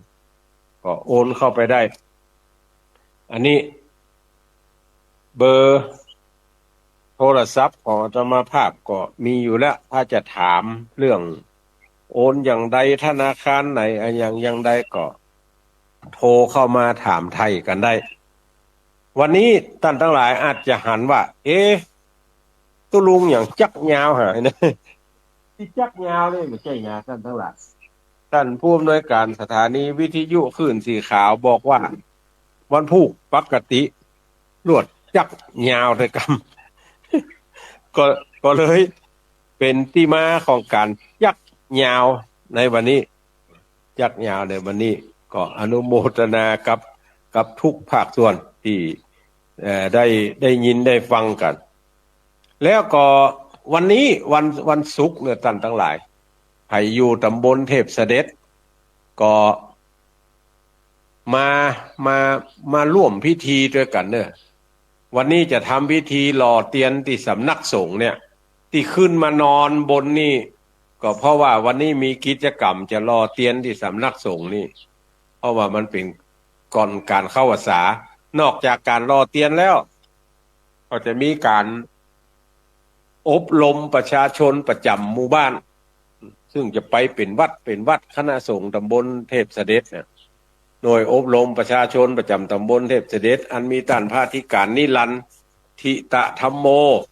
ตุเจ้าหลวงวัดตาดเหมยเป็นประธานมีเป็นประธานหน่วยนะแล้วมีหลวงพ่อพระครูโสพลบุญยวัฒน์เจ้าคณะตำบลปะเมียงเทพเสด็จเจ้าคณะตำบลเจ้าอาวาสวัดปางกำแพงเป็นที่ปรึกษามีอาตมาภาพเป็นคณะทำงานถามว่าโอ้อยู่แม่โป่งแล้วไปทำงานอย่างเทพเสด็จพุ่น เพราะว่ามาดูแลสำนักสงฆ์2 แห่งกับวัดแห่ง1 แห่งที่บนเทพเสด็จนี่อันมีสำนักสงฆ์บ้านประปานหมู่ที่3วันศุกร์แล้วนี่พากันไปรอเตียนที่สำนักสงฆ์บ้านประปานแล้วก็อบรมประชาชนประจำหมู่บ้านประปานก็มีการรวดตานเตียนกันที่หั่นหมดเพราะว่าสถานที่มันกว้างขวางศาลาอาคารกว้างขวางทหารหน่วยเฉพาะกิจปางไห้ก็ไปตานเตียนที่หั่นคณะครูนักเรียนก็ไปตานเตียนกันที่หั่นแล้ววันนี้จะมาทำกิจกรรมที่บ้านเปลี่ยนเพศก็ได้มีหนังสือเชิญชวนมวลบรรดาพี่น้องศรัทธาทั้งหลายไปอยู่หลายฉบับโดยเฉพาะแก่บ้านกำนันตู้เจ้าหลวงแต่ละวัดนี่จะได้รับทราบกันดีว่ากิจกรรมตามตารางเนี่ยทุกวันศุกร์ใดติดตัดวันศีลกลางพรรษาก็จะโคดลงมาเป็นวันพัดได้ออกตารางกันไปบอกเปล่าข่าวแหน่กันไปละการจัดงานแต่ละที่นั้นจัดวัดใดก็รายได้ก็เป็นของวัดนั้นไปเช่นสมมุติว่าวัดนั้นวัดนี้คนนั้นคนนี้มาให้มาหอมได้ต่อใดก็หักค่าใช้จ่ายแล้วก็ฮือวัดนั้นไปดำเนินการจะปกสร้างห้างแปลงจะเนี่ยอย่างจะได้ก็แล้วแต่ถามว่าเนี่ยทีเดียวมันก็ทำได้แต่ว่าถ้าเอาไปเป็นวัดเนี่ยมันก่อให้เกิดและกระตุ้นการพัฒนาคำว่าพัฒนาก็ทำให้ดีขึ้นอย่างที่ว่านะเช่นประตูห้องน้ำมันลุเมื่อใดก็บ่ได้แปลงเมื่อใดก็บ่ได้แปลงตู้เจ้าว่างศาลาบ่ว่างศาลาว่างแกวัดติกรรมสตางค์บ่ว่าง เวลาว่างบ่ตรงกันก็บ่ได้แปลงง่ายๆรองานหน้ากันเนาะงานนี้บ่ตันเฮ้ยไม่ได้ก็รองานหน้ากันเนาะงานนี้บ่ตันเฮ้ยมีอ่ะประตูพอหายไปไหนหัวให้เอาไปทั้งไรว่าโกโวฉันอย่างเก่ามันบอกก่อให้เกิดการพัฒนาเฮาก็จะอาศัยงานเยอะแยะสมมุติยังจะมาบ้านเปลี่ยนเนี่ยถามว่ามันก่อให้เกิดการพัฒนาอย่างพ่องนี่อย่างน้อยเนาะระบบประปาถึงลุงสมัยสุกันโทที่บ้านน่ะอาตมาภาพลุงสมัยเนี่ยอ้ายสุชาติก็ดีก็ป้ากันจัดระบบประปาใหม่หมด เวลาแต่ก่อนนี้เวลา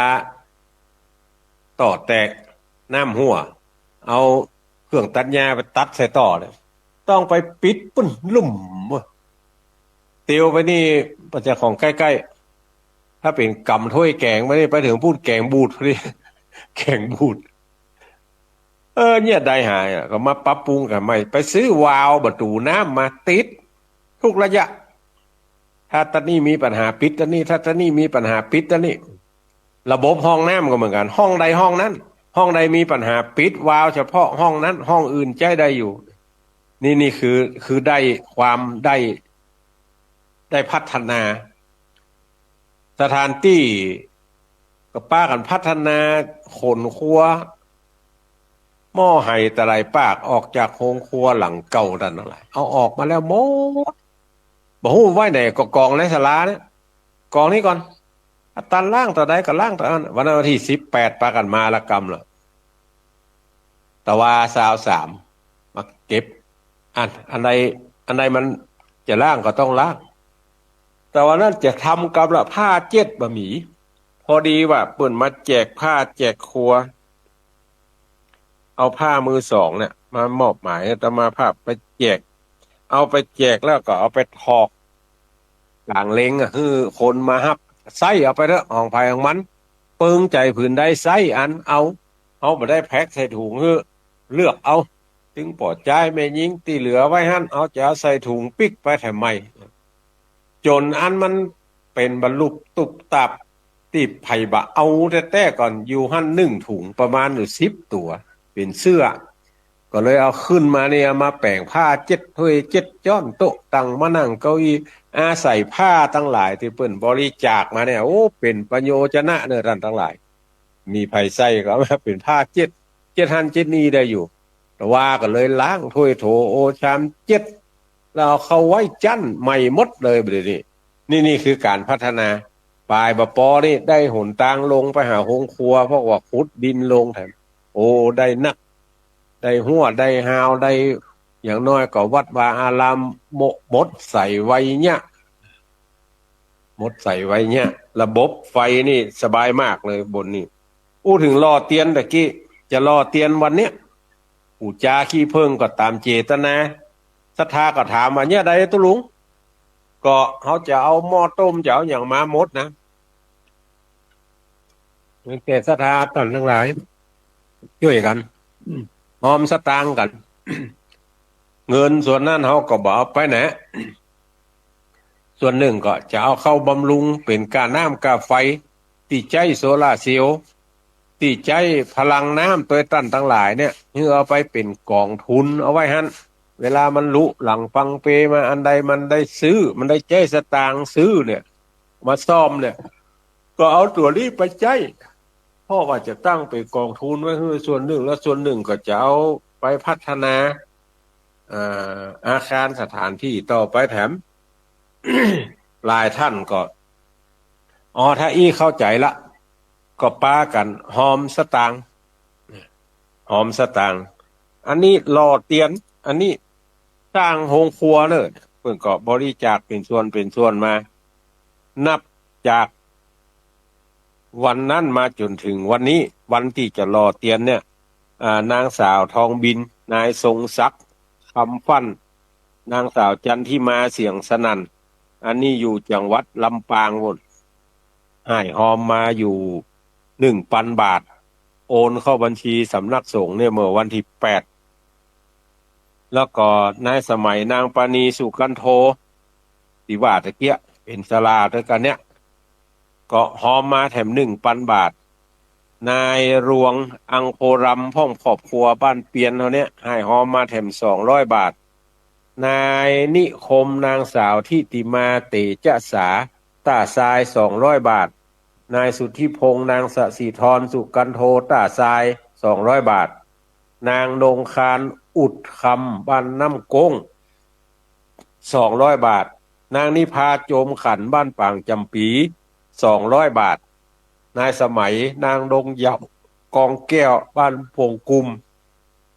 โอ้ได้ยินได้ฟังคนบ้านเปลี่ยนมาซื้อข้าวซื้อของเนี่ยฟังเปิ่นเลยฝากหอมมาแถม200 บาทแล้วก็เอ่อถึงไหนแล้วเอาไปหายนี่แหละฮะจะเนี่ยนี่หอมมาแถม200 บาทแล้วก็ปออุ้ยน้อยแม่อุ้ยบรรณาเตจะเล็กบ้านเปลี่ยนเขาเนี่ยที่ว่ากันเด็กเกี้ยเพิ่นว่าตุลุงจะรอเตียนหอมมาแถม500 บาทแล้วก็นายอุดมนางบุญยวงเรือนแก้วตาทรายหอมมาแถม500 บาทป่อน้อยทองแม่วิไลยิ่งโยชน์ก็หอมมานี่แถม300 บาทแล้วก็ศรัทธาสำนักสงฆ์บ้านป่าป่านแถม700 บาทศรัทธาวัดหนองบัวแถม3,070 บาทนอกจากนั้นก็มีอุ้ยแปงเตจะเล็กบ้านตาทรายทำบุญหล่อเตียนแถม100 บาทนางสาวอุตสาชัยชื่นบ้านน้ำโก้งให้หอมมาแถม100 บาทอันนี้เป็นรายนามของพี่น้องศรัทธาที่ให้หอมร่วมทำบุญในการหล่อเตียนแล้วก็วันนี้จะทำพิธีหล่อในเวลาบ่ายโมงครึ่งเนี่ยมวลชนศรัทธาเฮาท่านทั้งหลายมาพร้อมกันนี่พระเจ้าพระสงฆ์เจ้าอาวาสแต่ละวัดแก่บ้านแต่ละบ้านสอบตแต่ละบ้านแล้วก็ทั้งเจ้าหน้าที่อันมีท่านนายกองค์การบริหารส่วนตำบลเทพเสด็จเจ้าหน้าที่แต่ละกอง อาตมาภาพก็คือข้อชี้แนะว่าควรจะแบ่งกองกันไปวันนี้เอากองการศึกษาไปเจ้าหน้าที่กองการศึกษาวันนี้เอาสำนักปลัดไปวันนี้เอาทางโยธาไปวันนี้เอาทางฝ่ายบริหารไปเพิ่นก็ท่านนายกก็ได้ทำเป็นอย่างที่บอกเอาไว้ละก็จึงเป็นที่มาของมวลชนที่มาของมวลชนดังนั้นในวันนี้ก็เชิญท่านทั้งหลายเด้อเฮาจะรอเตียนกันก่อนเมื่อทุกอย่างพร้อมแล้วอีบ่เนี่ยสมมุติว่าบ่ายโมงเกิงแล้วบอกได้เวลาแล้วบอกหรือเลทสักน้อยมาพร้อมกันแล้วบอเฮาก็จะทำพิธีรอเตียนก่อนรอเตียน ท่านทั้งหลายที่มาได้หอมมากับมาผู้จาวขี้เพิ่งนี่เอาไปคนแว่นเอาไปใส่ในหม้อต้มแล้วก็เอาก๊อกเข้าตักในหม้อต้มไปถอกในเบ้าหล่อเตียนถอกลงในเบ้าหล่อเตียน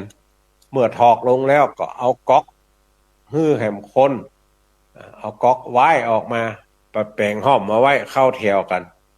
มันจะเข้าแถวแล้วก็หล่อเตียนแล้วบ่เฮารอแล้วบ่เอาน้ำบวยเอาก๊อกไว้ให้เปิ้นแล้วก็ไปนั่งตีกวนของตัวเก่าตั้งลุ่มนี่หมายถึงตั้งเต็นท์ไว้2หลังตั้งเก้าอี้ไว้อยู่45ตัวไว้เป็น5ป๊อกไหน9ตัว5 9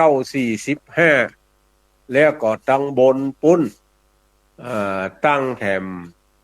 ตามตั้งหน้าเป็นป๊อกไหน6ตัว6 38ตั้งหลังย้ายเป็นแหลกแถมบนเพิ่ม21ลุ่ม40บน10เดี๋ยวเนอ3 6 18บน24ลุ่มเพิ่ม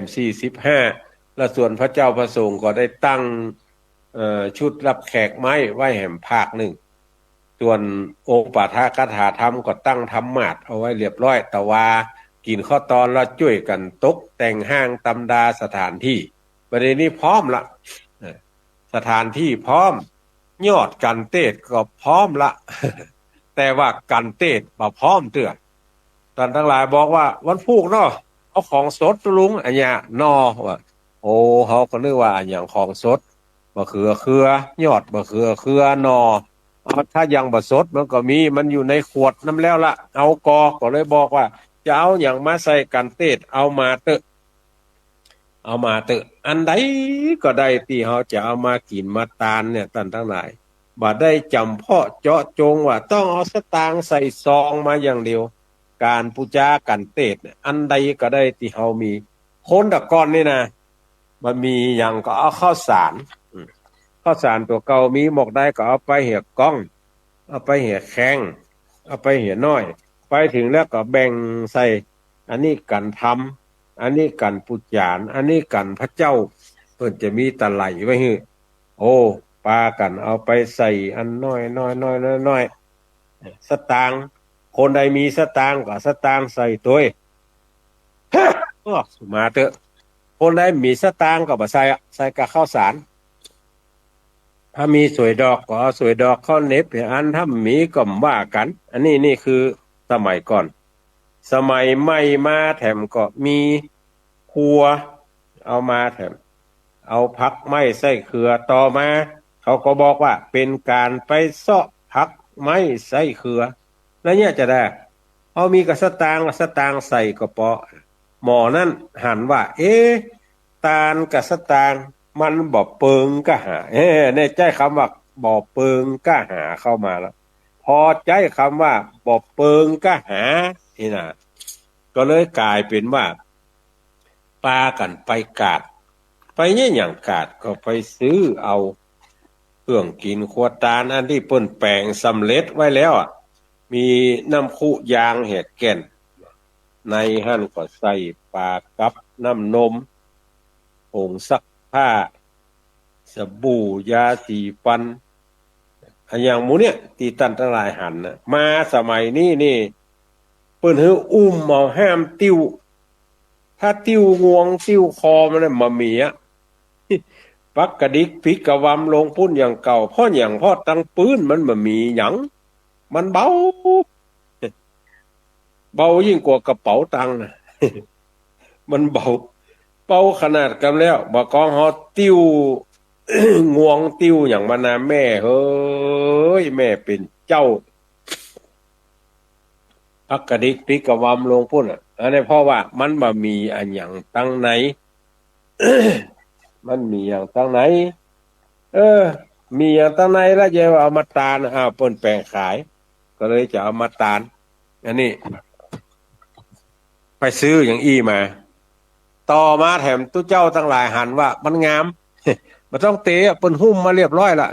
วัดเหนือไปตาลวัดใต้วัดใต้ไปตาลวัดเหนือเหลือแห้งมาตู้เจ้าไหนมีนักมีศพเอาไปเป็นเจ้าภาพศพเอาหัวนี่ไปปรากฏว่าของในหั่นไปหมดอายุที่ไผ่หมูใจบ่ได้เกิดมาคิดว่าพักไม่ใส่เขือที่มันมีอย่างแต่ก่อนเพียงแต่ว่าเอามาใส่ในภาชนะเตรียมตะไลเตรียมอย่างไว้ฮื้อนี่เอามาใส่ในก๋วยในตะไลในอย่างนี้เอามาเปลี่ยนกันเทศส่วนสตางค์นั่นแล้วแต่ท่านทั้งหลายจะให้จะหอม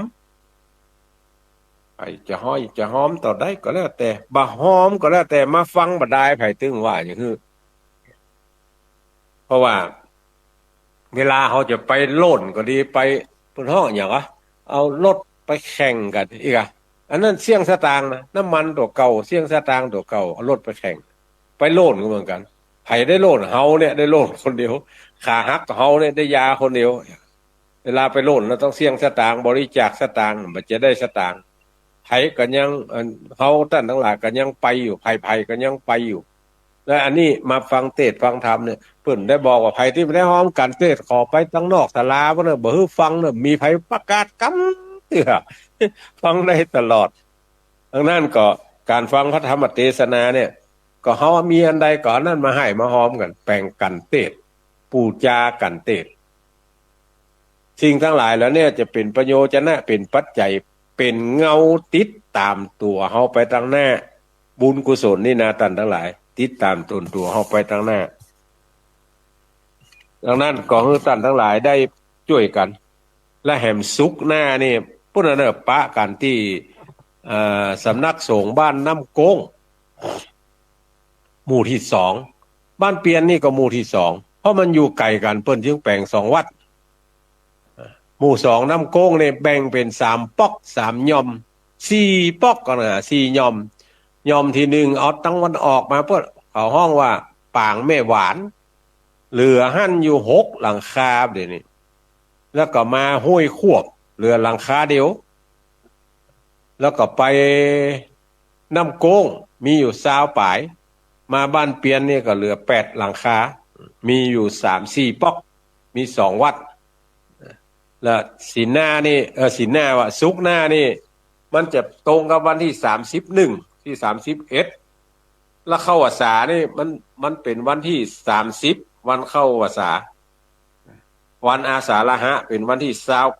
29วันเกิดของรัชกาลที่10วันที่28เพราะฉะนั้นเราจะได้หยุดกันยาวเลยท่านทั้งหลายหยุดกันยาว28วันเฉลิมพระชนมพรรษาวันพุธวันพฤหัสบดีก็เป็นวันอาสาฬหะปูจาไม่ใช่วันพุธวันการวันพุธเอาล่ะหลงวันหลงคืนนั่นน่ะวันเดียวเลิศไล่นับก่อนวันศุกร์ที่31วันพฤหัสที่30วันพุธที่29แม่นละเดือนเพ็ญพุธเนี่ยท่านทั้งหลายวัดใดจัดใส่บาตรอุปคุตก็ไปใส่บาตรอุปคุตดูเหมือนในอำเภอดอยสะเก็ดนี่มีวัดชยาลังกาป่าป้องท่านพระครูประหลัดสุนทรธรรมวัฒน์จะได้จัดงานใส่บาตรเพ็ญพุธแล้วก็ดูเหมือนจะขอเป็นวัสดุอุปกรณ์เป็นเครื่องอุปโภคบริโภคอันอย่างสักอย่างเนี่ยลองติดตามเพจของวัดป่าป้องเพิ่นจะเอาของทั้งหลายแล้วนั่นไปมอบเพื่ออนามัยไปมอบเพื่ออำเภอจัดกูปีนี่เพ็ญพุธ เดือนเพ็ญพุธวันอังคารที่28เป็นวันเฉลิมพระชนมพรรษาปิดราชการวันพุธที่29เป็นวันอาสาฬหปูชาปิดวันพฤหัสบดีที่30เป็นวันเข้าพรรษาปิดหยุดวันที่31เป็นวันศุกร์หน่วยงานราชการบางแห่งก็บอกว่าวันเดียวบ่ได้ ลาลวดปะน่ะลวดวันศุกร์วันที่1วันเสาร์วันที่2วันอาทิตย์ยาวไปแห่มกรรมเนี่ยการกรรมวันที่3บ่ท่านทั้งหลาย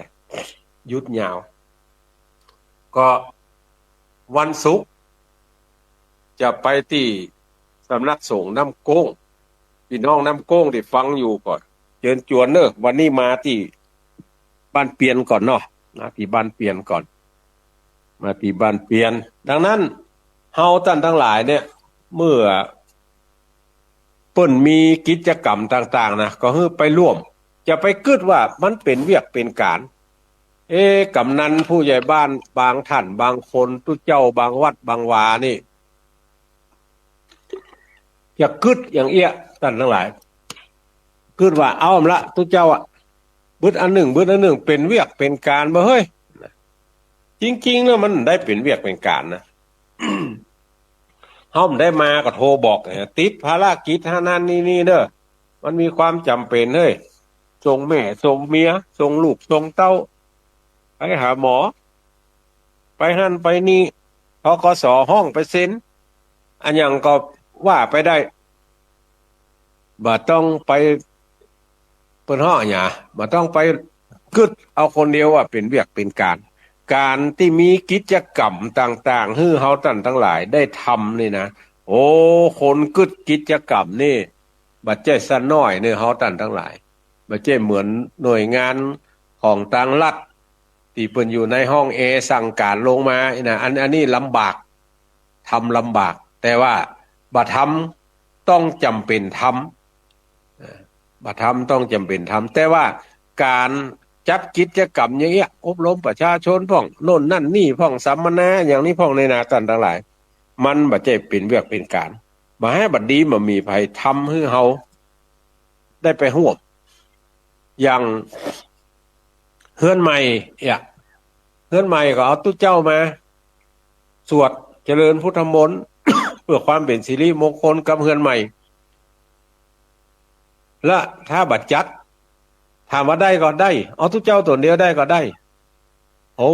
หมอนั่นโรยหิมตายพอเอาทุกเจ้าตัวเดียวมาเตะให้กลัวได้เลี้ยงเบิ่นเนาะมันจำเป็นได้เอาใหญ่อันนั้นน่ะคือการขึ้นบ้านใหม่งานศพก็เหมือนกันจริงๆนะงานศพเนี่ยมันเบียมันเรียกคนตายขายคนเป็นขายคนตายมีสัพต้องจัดอย่างอีต้องวางผ้าอย่างอีก่อนนี้ต้องมีไตเปิดแหมกำต้องมีไตปิดแหมกำต้องเอาผ้าบางสกุลธรรมดาแหมกำต้องเอาผ้าบางสกุลโอ้ปัดโทธัมโมสังโฆเถอะ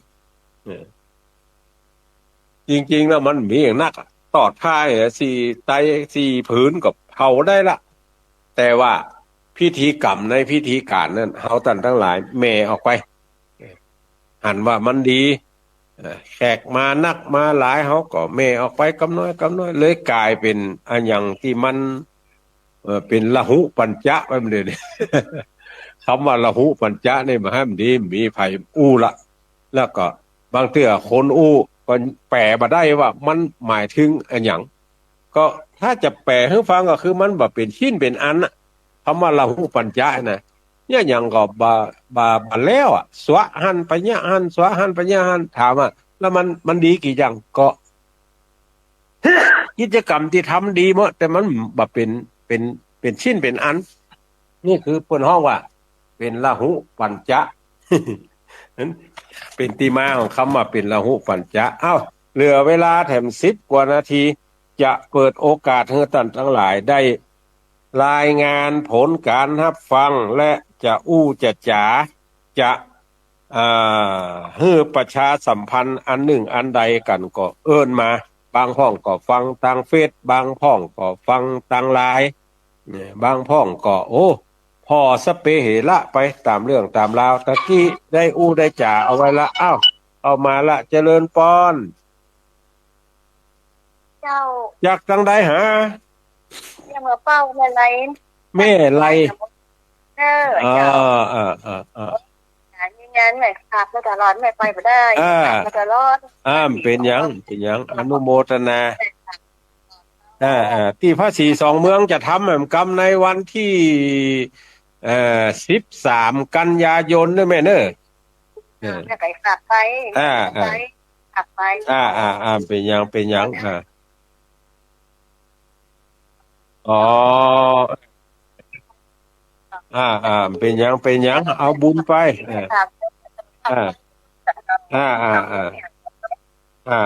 ขอบคุณเนอะสาธุพ่อบุญธรรมสังคำฟั่นโป่งหนองว่าจะไดหนาวก็ธรรมดานี่บอกไว้เฮ้ยหนาวนี่หนาวเฮ้ยวันนี้จักหนาวเนาะวันนี้จักหนาว2 ชั่วโมงในห้องเองหนาวอะไรเนอะหนาว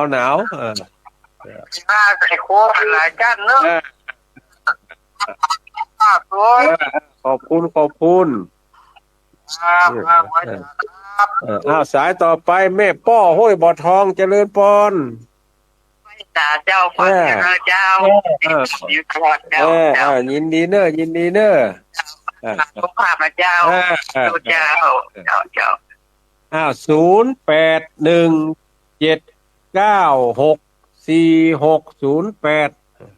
0817964608โทรมามาจ่ามารายงานผลการรับฟังตะกี้ได้ได้จ่าเรื่องจะโอนสตางค์เข้าบัญชี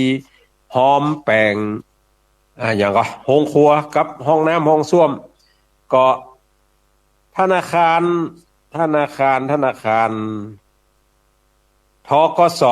ธนาคารพยายามจะอ่านคำเต็มมันเนี่ยมันมีไหนปาละธนาคารเพื่อการเกษตรและสหกรณ์การเกษตรเอาง่ายๆก็คือธกส.แต่บ่รอก่อนนะเฮาได้รอธกส.เลยนี่ธกส. 020154154602913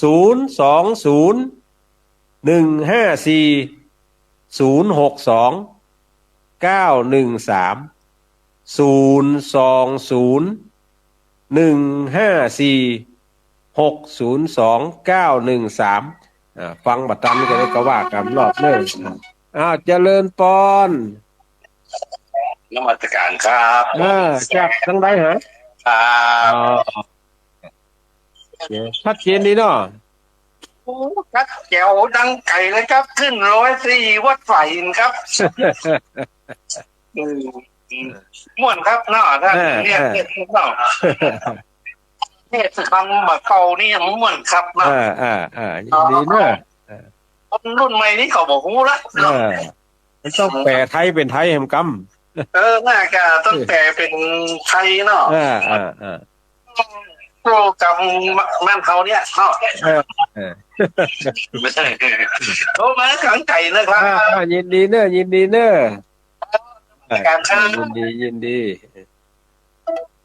แต่กี้ได้ถึงว่าจะโทรเข้ามาถามเรื่องบัญชีเลขทะเบียนบัญชีก็โทรเข้ามาถามได้เลยมาละแม่สีร้อนว่าจังใด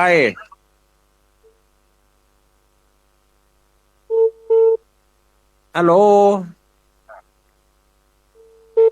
เอาล่ะแม่สีร้อนกดมาทุกที่ละเดี๋ยวโทรเข้ามาใหม่เนอะท่านทั้งหลายที่รับฟังรายการนี้อยู่ยังบ้านยังจองก็หลายท่านเนอะที่ถามเรื่องโดยนางแก้วจะจัดงานเมื่อใดนะได้ได้จ่ากันวันนั้นก็มันมี2 ขยึกเนอะวันที่30นี่กับวันเข้าพรรษาทางคณะสงฆ์อำเภอเวียงป่าเป้าจะจัดงานทำบุญประเพณีส่งน้ำพระเจ้า42 เมืองซึ่งเพิ่นจัดทุกปีในวันเข้าพรรษาก็เอาของกินของว่าไปหอมออกพงทานด้วยกันไปสูตรโยโกห้องโดยพระเจ้าพระสงฆ์ เพิ่นจะเริ่มขึ้นกับเวลาสัก9 โมงนี่เนอะที่พระเจ้าสีสองเมืองนะอ้าวแม่สีร้อนว่าจังได้เจ้าตะลุงคนดอยลอยห้วยนะคะขาทุกข้อผ่ากินไม่เด้อก็เป็นห่วงเป็นหามโอ้อยู่ดีสบายนะเจ้ายินดีเนอะขอบคุณนวัตการเจ้าแม่อุ้ยนวลวัดกำแพงหินว่าจังได้เจ้าวันสาเจ้าจะได้มาออกมานี่ก็นัดว่าถ้าลุงอยู่หมู่เนี่ยเดียวเนี่ยก็เขาก็มาแน่ใจนะว่าหมอนัดเพิ่นวันนี้ก็กะว่าวันใดนี่เพิ่นไปตะวาแล้วนะอ๋อถ้าไปโรงพยาบาลตะวาแสดงว่าวันนี้คือคีโมที่โรงพยาบาลแล้วถามท่านหาเข้าเลยไม่ได้ทานอย่างตะวากลับมาเพ่อมาทานอยู่เพ่ก็ได้ทุกเจ้ามีจันหลายเรื่องได้ง่ายอย่างใช่ยางอย่างนี้เป็นยังนึกอยู่อย่างนี้พูดน่ะถ้า2-3 วันเมื่อกว่าเปิดจะมานะเจ้าพอรายการกันเอาบึ้นเข้าไปต้องถามท่านร้องถึงมารถพอล้างเงินรถให้มีการส่งการคูนิดก็ให้จะมาอยู่ยินดีเนอะจวนปู่อยู่ดิจวนปู่ก่อน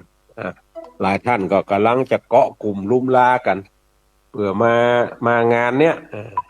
บางพ่องนะท่านทั้งหลายอยู่บูบนเทพเสด็จนี่นะตั้งแต่น้อยถึงใหญ่ว่าบักเกยมหันกำเตื้อก็มีว่ะบักเกยมหันบ้านเปลี่ยนกำเตื้อก็มีตะวานี่คนตาซ้ายปังยุมปีก็คนบ้านเปลี่ยนนี่ก็มามาจากันว่าอันวัดนะเขายังไปเสี่ยงเลยเนี่ยถามว่าข้างวัดไหนข้างอันอยู่ต่ำมีตั้งใดหมู่ยังไม่ได้ไปเลยว่ะเนี่ยคนอยู่บนนี่มาให้บัดดีบ่มีการมีงานมันบัดล่ำได้ไปหากันท่านทั้งหลายก็เหมือนกันบางเทื่ออยู่ตั้งหนึ่งบ่ได้ไปหากันก็มีอยู่แน่อยู่ตำบลเทพเสด็จเนี่ยกันวัดนั้นไปบ้านนั้นไปยังบ่ได้ไปหากันอยู่แน่อยู่หมู่2เนี่ยหมู่2แบ่งเป็น4ย่อมหมู่บ้านมีบ้านเปลี่ยนมีน้ำโก้งมีอย่างก็ได้แต่เกียแม่หวานแล้วห้วยควบเขาอยู่ห้วยควบมา20 กว่าปี30 กว่าปีอีพ่อยแม่ก็ตายมาเนี่ยเขาเนี่ยบอกหันบ้านเปลี่ยนกับเตื้อบ้านเปลี่ยนกับหันแม่หวานปางกลางแม่หวานปางกลางกับหันน้ำโก้งธรรมโมสังโฆ4 ปอกอยู่หมู่เดียวกันแท้ๆนะบ่ได้หันกันก็มีเพราะว่าบางเทื่อบางทีมันไปบัดจับบอกจับยามยกเว้นการเลือกตั้งจะไปรวมกันที่น้ำโก้งทีเดียวไปรวมกันปุ้นเหียบ้านเปลี่ยนก็บ่ได้ไปหันปางกลางสักกำปางกลางก็บ่ได้ไปหันห้วยควบต้องไปที่เดียวกันต่างคนต่างบ่ได้ไปบ่ได้มากันบัดแต่บอกว่านี่จะบ่ได้ไปได้มากันก็จึงทำให้การสื่อสารการปฏิสัมพันธ์กันเนี่ยมันลดน้อยถอยลงแต่บัดเดี๋ยวนี้ท่านทั้งหลายมีหูติบมีตาติบเกิดขึ้นในยุคเขาเนี่ยเอาฟังธรรมแต่ก่อนน่ะคนทั้งหลายจักอู้กันหันหน้าหันตากันได้ยินเสียงกันก็จักมีปลายหน้าหมื่นจะแลนี่นะเมื่อใดมันจะถึงปลายหน้าหมื่นจะแลนี่เนาะเขาติบน้ำติบทุเจ้าปั่นปอนเอาไปฟังละม่วนกายเกิดเป็นเข้าติบน้ำติบ10 ประการเป็นเสือศาสตร์อัศนายานะจะเป่าคำลำผาเสดนำตนตัวไปเกิดดีๆเข้าติบน้ำติบ10 ประการก็เลยต้องหดใหญ่เลยบอกว่ามันคืออะไรเข้าติบน้ำติบ10 ประการนะบัดเดียวนี้มาหู้ละเข้าติบน้ำติบ10 ประการก็คือเสื้อผ้าหยวดยานลดลาเนี่ยมันมีมาเฮาได้เสวยบุตรนาตันทั้งหลายที่นอนหมอนมุ้งเสื้อสาดอาสนะอันอ่อนนุ่มสุขุมานชุดรับแขกอย่างเนี่ยน้ำจะกินก็บ่ต้องไปตักที่น้ำบ่ออย่างเหมือนตะก้อนละก็ลงพอกับประเด็นเนี่ยมันเป็นขวดอยู่ในตู้เย็นน้ำแล้วเอาอย่างมาส่งน้ำเอาไปไว้หิมตู้เย็นเลยเขามาส่งหิมตู้เย็นดีที่เขาบอกใส่ตู้เย็นเนื่อยนะคนมาเดียวนะเปิดกินสบายมากบ่ต้องใจน้ำบวยบ่ต้องใจก๊อกเนี่ยกินแล้วก็ขว้างไปเอาขว้างแล้วนั่นเป็นประโยชน์นะ นักอนุรักษ์ทั้งหลายก็บอกว่าเนี่ยมันเอาไปแลกไข่ได้อยู่เนื้อแลกอย่างนี้เป็นขยะรีไซเคิลเนื้อฮะทำให้เกิดการพัฒนาขึ้นมาแถมนักหนาป้าปานอันนี้เป็นการพัฒนาคำว่าพัฒนาก็คือทำให้มันดีขึ้นดีอย่างใดก็ดีอย่างท่านทั้งหลายหันนะเพราะนั้นการพัฒนาคือการทำให้ดีขึ้นเมื่อมีการพัฒนามีกิจกรรมอะไรหนึ่งเกิดขึ้นที่หนึ่งที่ใดคือเฮาท่านทั้งหลายช่วยกันปีหู้สองน้องหู้หนึ่งช่วยเติมตุ้มกันไปอันหนึ่งอันใดที่เฮาพอจะช่วยอำนวยความสะดวกได้ก็ช่วยกันไปใช้เวลาของตั้งสถานีมาเหลือแถม6 นาทีจะเฮือตั้งสถานีได้ใจเวลา6 นาทีนี้ประชาสัมพันธ์โฆษณาประชาสัมพันธ์ในส่วนที่เกี่ยวข้องจะเอาสปอร์ตกาวอย่างกา6 นาทีที่เหลือนี่มอบคืนให้ตั้งสถานีเนอะเพราะวันนี้จักยาวมาเมินละก็เดี๋ยวจะได้จัดสถานที่เอาผ้าไปปกโต๊ะปกตังต่อไปแถมก็ขอนำรายการนี้จากท่านทั้งหลายไปก่อนอายุวันโนสุขังปะลัง